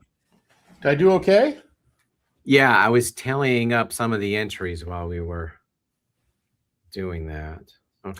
I also didn't want to take away from your Traverse City sip. How was that? Oh, God, this was so good. When we did these, and it still might be true, this is a 10-year age statement. Oh, wow. Which, as of the time that we picked these, which was at the end of last summer, they were the oldest single barrels that they had. Oh, whoa. Allowed a group to pick up. So we got a 10-year bourbon, and we also got an 11-year rye. That's awesome. And so what was fun is that my wife went with me, and Scott was with his wife as well. So the wives kind of got to hang out a little bit. Well, it was like me, Scott, Gary Franchi, who's in chat here, Tom Morrow, Will O'Neill, and Dunny was there with us as well. We're going through all of these barrels, and we're picking things. And at some point, the wives kind of got a little bit bored and like, well, let me sniff that. Let me sniff that. My wife's got like a really good sense of smell. So then it's, well, let me taste that. Let me taste that. So the wives really got involved. So it was a lot of fun. Yeah. And, they kept bringing out really good ryes, like older and older, and then it was fun kind of watching the wives kind of poke. I think his name is Chris. It was one of the owners. Mm-hmm. Get anything a little bit better? Like they just kept pushing them. So I think we finally ended up on like what must have been the oldest barrel in the whole restaurant. Wow, nice. Count on the wives to get them to do that. Exactly. So it was a fun experience. FOMO Bourbon 95.5. Yeah, the rye is MGP 95.5. Cool. And these, last time I checked, were still available through Scott or Jason. Or actually, you just go to Shared Pour now. They should be on the Shared Pour site.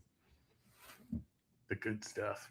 Yeah, I think that speaking of the 95.5 rye, I think that's what Barrel King uses in some of their blends. If I remember right. It's a pretty common mash bill. I don't always like the 95.5 stuff because it can, to me, sometimes it tastes like bubble gum. Mm-hmm. This one, I didn't get any of that. It's just oak and age and like maybe like mint ice cream. It's delicious.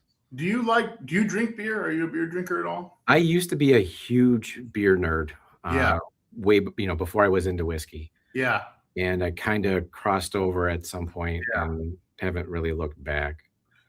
When you drank beer, did you like the bubblegum taste in like the Trappist beers or anything? Or No, I wasn't so much into the Belgian beers? European stuff. Yeah, Being in Michigan, I was always with the Founders or the Bells. sure. Yeah, you have an abundance of good stuff in Michigan for sure. There's a lot of good stuff over on the East Coast too. Like we used to get like what was it, like Other Half is like one of the big Yeah, ones Other Half's here. great. Yeah.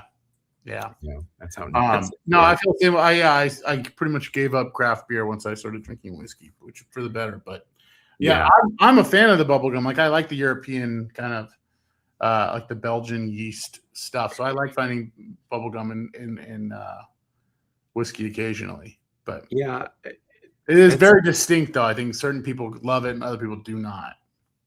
yeah. I like a good German beer, but I think the Trappist stuff, like the darker stuff like that. What would they like be like triples or something is what they Right. call them? Or, Right. Yeah. you didn't always like those ones so much. Yeah, that's fair. But yeah, I just got I got way too heavy and I would feel bloated all the time. Yeah, I can't. If I have one beer, I'm wrecked for a week. Yeah, it just gets so bloated. Yeah. All right, so let's get through the rest of the flight here, and then Yeah. Okay. we'll Let's hear it. wheel here. So the third one. Any thoughts on that Yeah. one? Okay. I'm sipping it a little bit.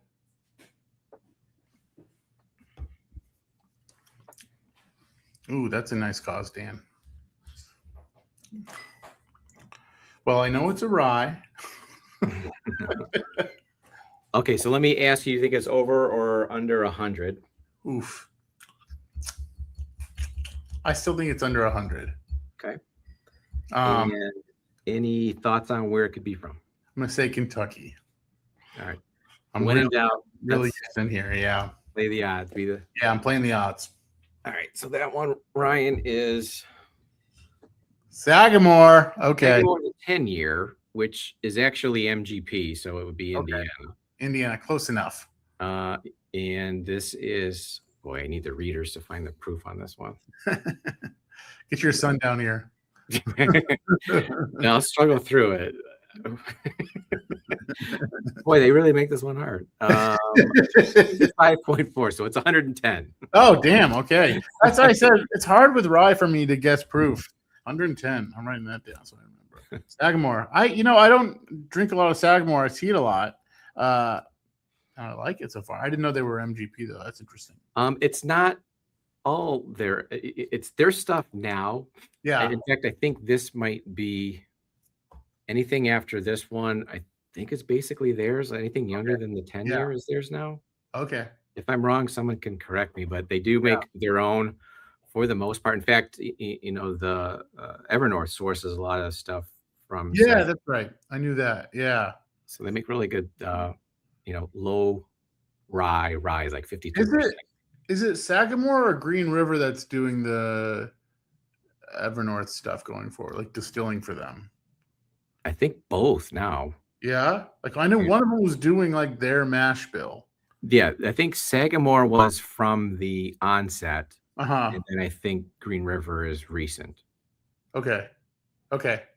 Cool. But they get stuff was from gonna say, all over the place. I realized they must be sourcing from Green River, but Green River's not actually producing anything right now or distilling anything right now, I don't think. Unless it's contract. Maybe they're just doing contract stuff. They're going through a whole thing right now. Yeah. Yeah, I know. They got rid of the dude that was there when we were there. Yeah. Or he got rid of whatever the case was. Not to sound No, I think they let him go. And Yeah. So I think they're focusing on sourcing stuff to others Yeah. doing the contract distilling. Maybe it's better financially. I don't know. I heard a rumor they're gonna focus on rum. Really? Yeah. I it's like all these things where they think they're like gonna be able to predict the next vertical. And it's just not this it's culturally rum's like not an American spirit, right? It's just not.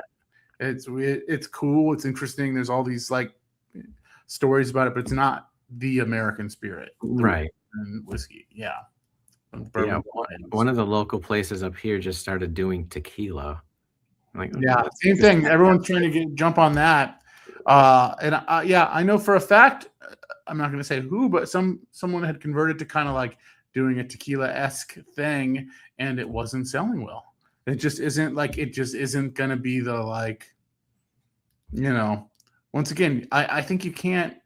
There's not an alternative to bourbon. Even if bourbon slows down, it just slows down. There's not like something that someone else chooses. I don't know if that makes sense, but Yeah, it's not. I don't think bourbon's slowing down because people are drinking other spirits. Yeah, because they want other spirits. Yeah, it's because they're not drinking at all. I think so. Then distilleries have more drama than daytime television. You know what the fact is? The more drama they have, the better my career is looking. So we did a breaking news thing with Joe Unfiltered. Well, he did it, and we sort of shared the post about Brown Foreman and Sazerac, that kind of idea that they were going to potentially buy them. And it's been one of our best videos on Instagram and social media. People love they do love the drama, and the kind of like in the moment news, which is very different than what we do. But they get like a spike because of the attention. Yeah, it's exciting. Like people are really into it. I would do more news-ish stuff. Like I don't think I'm the man to do reviews, but like some of the stuff news-wise would work for our stories. But these are the days of our lives. Yes, these are the days of our lives. But yeah, it's interesting. Also, for the record, Whiskeyland is also available for $15 billion. Do you maintain creative control at that price or no? At $15 billion, I will get a tattoo of your brand across my forehead. They can have it. You can have it. It's yours. In fact, for $1,500. It's yours. All right. I'm going to tally up the wheel here and give me just a minute here. I want to bring this comment from Dan back on everybody's radar here. I really know what D is, but I can't figure it out. What is it? Can somebody... I'm trying to scroll and find Dan's comment about the fundraiser again. I'm sorry, Dan. Shit. Did he post a link to it? If you want to post that again, and maybe one of you guys with the shield wants to pin that, that'd be awesome. I gotta say, I think it's also distinct. I mean, you see it in other places, but you don't quite have the culture around other spirits like you do bourbon in this way, like with media and stuff. And I love how much it gets used for like this kind of thing, like doing charitable work. And I mean, it could be. I just have no idea because I'm not involved in any of it. But I would be surprised if that's not accurate. I think it's very, very cool. I mean, even like the Van Winkles, like I was really surprised. Like their whole thing is like they love putting bottles out on charities and like raising tons and tons of money. Mm-hmm. And I think that's a very cool focus. I mean, it makes the whiskey a little unattainable for a lot of people, but they're also raising a lot of money for really good causes. We did a big fundraiser at the end of last year, Ryan, for a charity called Isla's Christmas Wish. Oh. Which is run by my friend Danny Lopez, who was in here earlier, and his wife. And just a small stream, or small channel like ours. Yeah. Not a whole lot of prep went into it. I think we donated or had about 30 bottles up. We ended up donating, over $4,000, I think, to the charity. That's awesome. So that was phenomenal. Yeah, that's great. So yeah, just the community is never fails to impress me. We were talking about my brother Devin earlier, and I'm reminded of the story he told me, or his wife told me, I guess, that he had watched you reminded me with the name of that charity. He was like drinking bourbon alone. It was late at night. He was watching some TV thing, and an infomercial came on for a charity, a Christmas charity, and they showed these kids and the like very simple toys that the kids wanted. I think it was like a hairbrush or something the little girl wanted. And his wife told her that she woke up and he was like in the shadow, like silhouetted over her. And he's like, I just watched this thing. All she wants is a hairbrush. She's like, I was freaked out because I had never seen him cry before. That's Devin. That's the Devin I know. And it's definitely a big brother thing to mention that. Yeah. I need the whole world to know he cries. I need to know what D is because it's freaking me out. I know it, but I can't figure it out. All right, bear with me. I'm almost done here putting the wheel together. Oh, no rush. Well, you know what? Before I finish up, I'll reveal that one for you. I'm so curious. Okay, so D is actually a single barrel cask strength version of the Wow. walleye. So Man. it's the walleye dialed up to like 10. That's the one I had marked as. It's interesting. I will say, for the record, that's the one I had marked as mammoth. So I was tasting Michigan. Well, there you go. I'll buy that for what it's worth. 0.5% or prize money there, but interesting. Okay, I got to get into walleye. Where did you say they were located? They're here in Michigan. They're in Western Michigan, but they're all they're all over the state now. But they're like, is it New Haven where their main place is? Well, it's Holland. Holland. But they've got a big location in Grand Rapids. Okay. And I got to maybe I should do an episode with them. I think it would make for an interesting story. Yeah. I mean, we haven't done a story where someone came from beer. And like there's your angle. Yeah, I think that'd be a really cool angle. If they're on, I'm emailing you. I'm gonna find them. I'm curious. Because there are more breweries that are getting into whiskey. Yeah, it seems like a lot of them had to make the transition. And it makes sense, actually. If you know how to make great beer, let's start there and then make a whiskey after that. Yeah, I mean, I think a lot of it is translatable. I think like their thing was started by a beer brewer. Right. Yeah, I'm trying to think. Maybe it was not other half, but there's one of those big East Coast brewers that's doing whiskey now. God, the name escapes me. But then like Three Floyds is doing whiskey now. Out of Chicago, right? They're in not quite Chicago. They're in Indiana, but it's along that 94 corridor, so it's not far from Chicago. Gotcha. Do you make it down to Kentucky very often?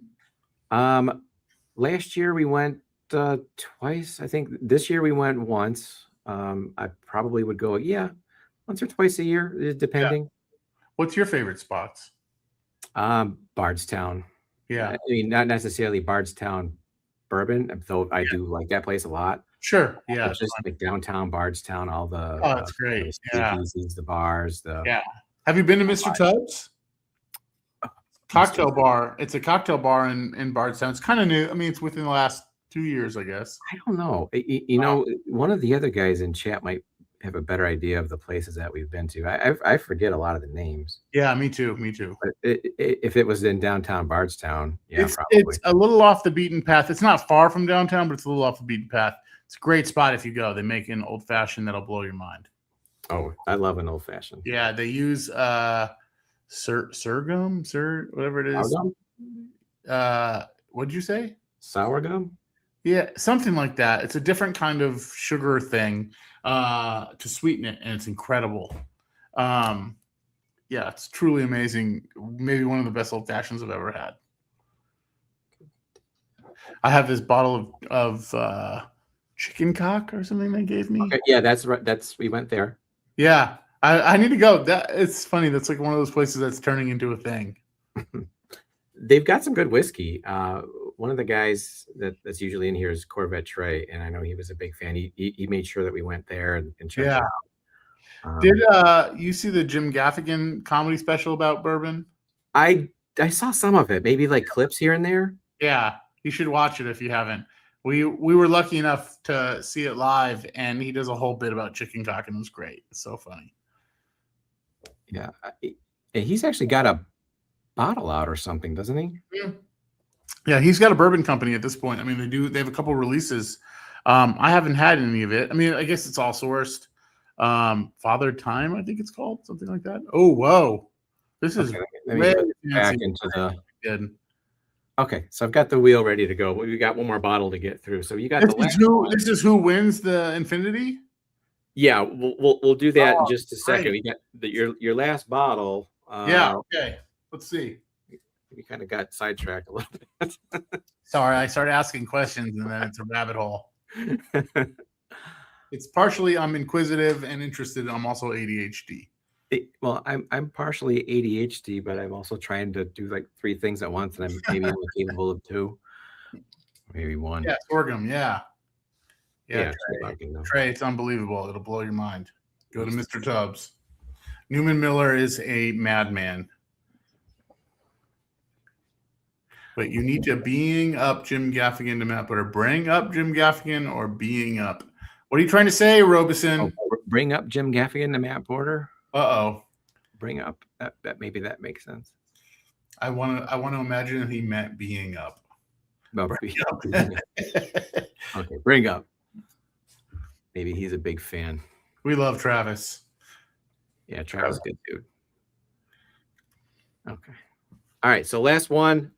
How Okay. about over or under 115? I'm just gonna say over. Okay. Any guess on where it's from or Remember, this is the one that I've really felt like I didn't have distinguishable, which leads me to believe it's higher proof for that reason. But ooh, yeah, it burns my nose.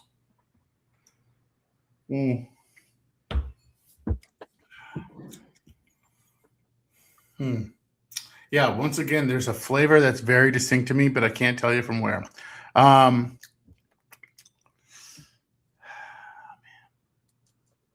Yeah, I don't know. All right, so I think that one drinks more like a bourbon, in my opinion. Which I agree. I think might have been throwing you, but it's definitely higher than 115. It is 124. That's a new riff. Oh, very cool. Oh wow, a single barrel. Yeah, this is one that I went down and did with So another awesome. channel. Oh, you picked it? What's that? You picked it? Yeah, it was a very collab cool. with another channel. But Yeah. ours. How does that work? That's a good question. So my channel's not big enough to do a single barrel pick and sell it to my group. It's Sure. not big enough. Yeah. Same. But there's other small channels like Dusty Dan or Hello Again Whiskey Friends, Whiskey Knows. Like there's we've all got a pretty good relationship. So if there's enough of us to go in on one, we can do it and turn it over. Yeah. But not just me. Yeah. So this one was with another channel who's much bigger than me. Uh-huh. And he's like, well, do you want to come and do a thing at New Riff? Like, yeah. And that's one of my favorite places. Yeah. And then, he's going to come up next month and we'll do an Evernorth a pick. So fun. It's about numbers. You got to have a pretty big community to turn over a barrel. Yeah. Do you get a piece of it? Like if they like sell enough, or is it more the experience? I will say that I didn't make any money. Yeah. But there are margins. I probably made enough that my couple of bottles I didn't have to come out of pocket. Right on. I think if you do enough of them, that there's some money to be made. But no, this is more just the experience and being able to put something out for the people that participate in my channel. Yeah, cool. Do you distribute it through like the Patreon? Yeah. Okay, cool. Do you guys do a Patreon? No, we kind of attempted to, but like we couldn't get any traction on it. And I never quite understood how, like, the legality part of like it. And maybe that's something you say or don't say on camera, but I'm like, there definitely are boundaries. Yeah. One of my friends got kicked off. Interesting. Yeah. Yeah, we weren't sure how to like do it. Like, do we get like, how do you even sell it? Like, how do you get it to them? Like, what's the, like, I would love to do more Whiskeyland picks. I think that'd be a lot of fun. Well, here's, I think the maybe where I would start is with the guys from Evernorth, Uh-huh.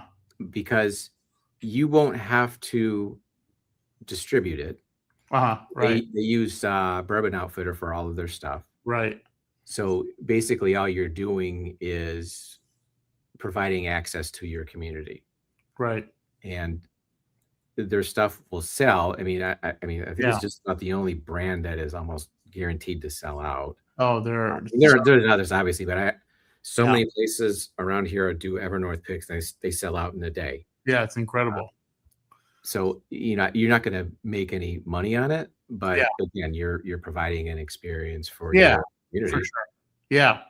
That's what we want. I don't anticipate it as like a business model, but I am curious about it as like a way of contributing to the community a bit. Yeah. So I think it was interesting how you guys are set up with the mammoth pick here. Yeah, I mean, I think they're the ones who have to like carry the liability a little bit. I mean, wasn't that much. It was 100 bottles, but still, like I didn't think it would sell overnight. I just don't have the feeling that we have that like kind of engagement. But over time, I love the idea of people discovering it and it being this kind of rare thing. Yeah, I almost felt. I mean, and I watch your content, and I didn't really know about it until like the weekend. Yeah. So, you might want to promote it a little bit more. Yeah, I think we need to do. I think it's a great point. We need to do more like we need to be more direct about it. I mean, it's like linked and stuff, but we weren't. We did something early on, and then we kind of felt maybe disparaged, and we just didn't like keep pushing it. And in some ways, I like this idea that it could be mythologized in a way, which it's almost like how it was. Is like I felt like I'm like, oh, I wonder if these are still available. If you even get them. Yeah, the other video. Yeah, so that could be a good thing. It isn't like, we'll never make any money from it, but it doesn't matter to me. It's just more like, I mean, I want people to try Mammoth, and I really love Mammoth, and I love the people behind it. So I hope that it like, I think it's a cool bottle to have. One, because I think it's a good pour. But Yeah. two, it's a good way to tie into, hey, I'm supporting Whiskeyland TV. I can go back and watch. Yeah, it. exactly. Feel like I'm part of that experience, or Yeah. and it's got your names right on the bottle here. So I mean, That's the greatest thing in the world. That I said, like, after everything we've done, to be able to put our family name on something like a whiskey, Right. like what that means. The most people who bought it are probably family members, and what it means to them to have like our family name on their shelf, and that's what they're passionate about. It's beautiful. Yeah, you get to the bottles that have meaning to you. I don't have like a Pappy or a King of Kentucky on my shelf, but I do have some bottles that mean something to me, even though they might not look like much. You got a All right, guys. So you've listened to Ryan and I blather for quite a bit. Why don't we give away a bottle here? There we go. So I'm gonna bring this up here, Ryan. All right. So those are our entries. If Craig Bayless wins, that's not fair. I think I've got everybody. Let me just double check to make sure we didn't get any last minute. Okay, I think we're good. So this is so cool. Okay, all right. Toby's really going for it. Yeah, he's one of our big supporters. Great guy. That is Top Jimmy. All right, so what we usually do here is, since you're the guest, you tell me how many times to hit shuffle here, Ryan. Let's go 4 times. Okay, all right. I'm glad you didn't say like 17. Yeah. 1, 2, 3, 4. All right, so there's our randomized wheel. And let's spin this sucker up. Boom, here we go. Oh my God. It looks like it's going so slow on the stream. Oh. Who would have guessed? Who hits it? Toby. Wow. Hey, you know what? Odds were in his favor. Hey. All right, Top Jimmy, you got something coming your way, buddy. That's awesome, man. I hope you enjoy it. I think he will. And he's a friend of mine. He's a he's a fan of history. And what's Love it. history? History storytelling. And Yeah. what do you guys do? You tell I was stories. gonna say if that's our niche right there. That's your stock and trade, right? Yep, 100%. So congratulations. Top Jimmy, is he still here? If not, I'll text him when we're done here. But That's great. so let me just ask you this. I think one of the gentlemen asked you earlier, have you got anything? Oh, there he is. There you go, Top Jimmy. Boom. Top Jimmy, good work, buddy. He asked if there was anything that you have that you're working on. Is there anything that you want to promote? Like, if nothing else, you can tell folks where to get. I was going to say, whiskeylandtv.com. Please buy our bottle, try our bottle. I so appreciate you bringing that up and doing the giveaway. It meant a lot to us. It was a true, beautiful day. My brother and I and our dad and Chad, we stayed at Chad's house, which I've stayed at about 3 times now. And it is my happy place. I don't know why. I don't know how. I feel like for several generations of past lives, I've somehow gone there. You just feel it. When you know. When you know. It's like it is. I've never had a better sleep than at Chad Munger's house for some reason. So thank you, Chad. Thank you, Mammoth. But whiskeylandtv.com or welcome to whiskeyland.com are great ways to watch stuff. Yeah. I just think that I like this idea that people are discovering us in these kind of nuanced ways. I think it's really fun. Yeah, you don't fit the mold for a lot of the channels out there, so it's definitely good to interact with you guys on this level. Yeah, means a lot to us. Am I spinning for samples? You know what? Did I put that in the thing? Yeah. Why don't we do one more giveaway here, Randall? Thanks for keeping me on task. I'm going to. We'll spin it one more time. And is Randall in the CIA? What's this picture, Randall? Randall is he's with the government. Okay, all right. So mind your. I was going to say I've said nothing that you should interpret in any way besides patriotic. Randy is in he's in the Navy, which is the short answer. If he wants to post more about I'm not asking. I'll leave that up to him. I'm not asking any questions. All right, but this will be for the samples. I'll do a flight of the same stuff I sent to Ryan. Fun. Oh, good. You're in for a treat. So let's do that. It's a great flight, by the way. Thank you. Absolutely. I'm glad that you identified the theme there for one. That's a great theme. I'm so glad you chose that. All right. Roger Reese. Roger Dodger. Good job, Roger. All right. You're getting a hell of a flight. Thanks for keeping me on point, Randall. See, sometimes I get off track. Right. Well, you have a professional interviewer that you're interviewing, so it probably doesn't help that I start asking questions. You know what? Yeah, I'm trying to follow 3 different things here, but I think we got everything that we were supposed to do. I guess I could read my own banner at the bottom. Flight that Ryan is sipping. Okay, yeah. Yep, done. Thank you, Randall, for not letting me forget. So how does it work? They give $5 and then they get an entry. Yeah, every $5 is an entry. So smart. And so, usually it's enough to cover the bottle. Yeah. Maybe a couple bucks, but. All right, guys, you know what you just heard that. Tonight's the night. Give extra. Tip your bartender. We'll be here all week. Someone said the other day, we did a stream and I turned off all the ads, I thought. But someone's like, I'm getting ads. I'm like, I know that sucks, but also in a way, you're supporting our show. So just take the ads, anything. These shows are not, it is meaningful to make anything on them. So I'll tell you what, we do get a few dollars. One of my sponsors is Into the AM. Oh, wow. If you go into any of my descriptions for this stream or the videos or what have you, use my link. You save 10% at checkout. You don't even got to use the code word jerky anymore. It's just all in the link. Yeah, I'm not the greatest pitch man. That was pretty good. I thought that was pretty good. Into the AM, that is the clothing brand? Yeah. They somehow are tied in with a lot of whiskey channels. Uh-huh. Dan and Sean at Bourbon Junkies, they're a longtime sponsor. Their channel, I know I've seen in Yeah, I'm ADHD writing it down. whiskey.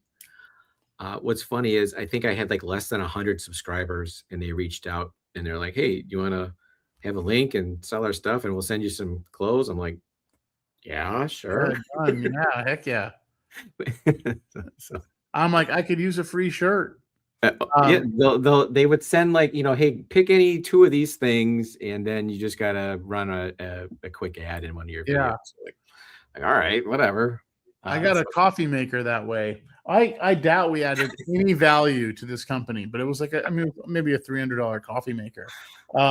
It's great. I mean, it sits in my studio. I think I made one video for it. It was fun, but I felt so obligated. We work with brands. I'm like, feel so obligated to make some like epic thing for them, and I'm like, yeah, it's $300.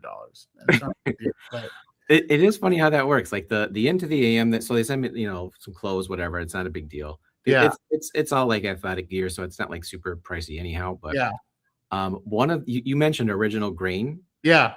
Like just before Christmas, one of the guys reached out and he's Oh like, wow, "You want to do a spot for us, and we'll send you a watch." yeah, I'm like, I know the product and they look kind of cool, and so I'm like, Yeah. yeah, sure. I do the channel with my son, and like, oh well, we'll send him one. So yeah. now they're sending us 2 watches, and like we shot a promo. Yeah, And I sent it to the guy. He's like, well, in exchange, you got to run the promo like 3 times or something. yeah, I'm like, yeah. okay, fine. So I run the promo, or I cut the promo. I send it to the guy. He never gets back to me. Oh, And interesting. so, like the trail died. Yeah, So another one of my friends who's got a bigger channel, he's like, hey, so were you dealing with so-and-so over at Original Grain? And I'm like, no, yeah. yeah. He left. He's like, yeah, I think the guy got fired. Yeah. He started a hat brand. So we ran the promo a couple of times because I felt obligated, but like I could have been awful, and he had no opinion on it. Yeah, no, that happened to us. We were like going to do some more stuff with them, and then he left. And then we were like made contact with them, but they never quite followed up. It's a bummer because it was for us. They basically paid for 3 episodes, and it was like, do what you want. One of them needs to be Jack Daniels. That's it. And everything else you can do, anything. And the Jack Daniels one was fun. I mean, it's not the one you saw, but there's a previous one. And they gave us a bunch of watches as well. We gave one to my dad in this kind of epic moment.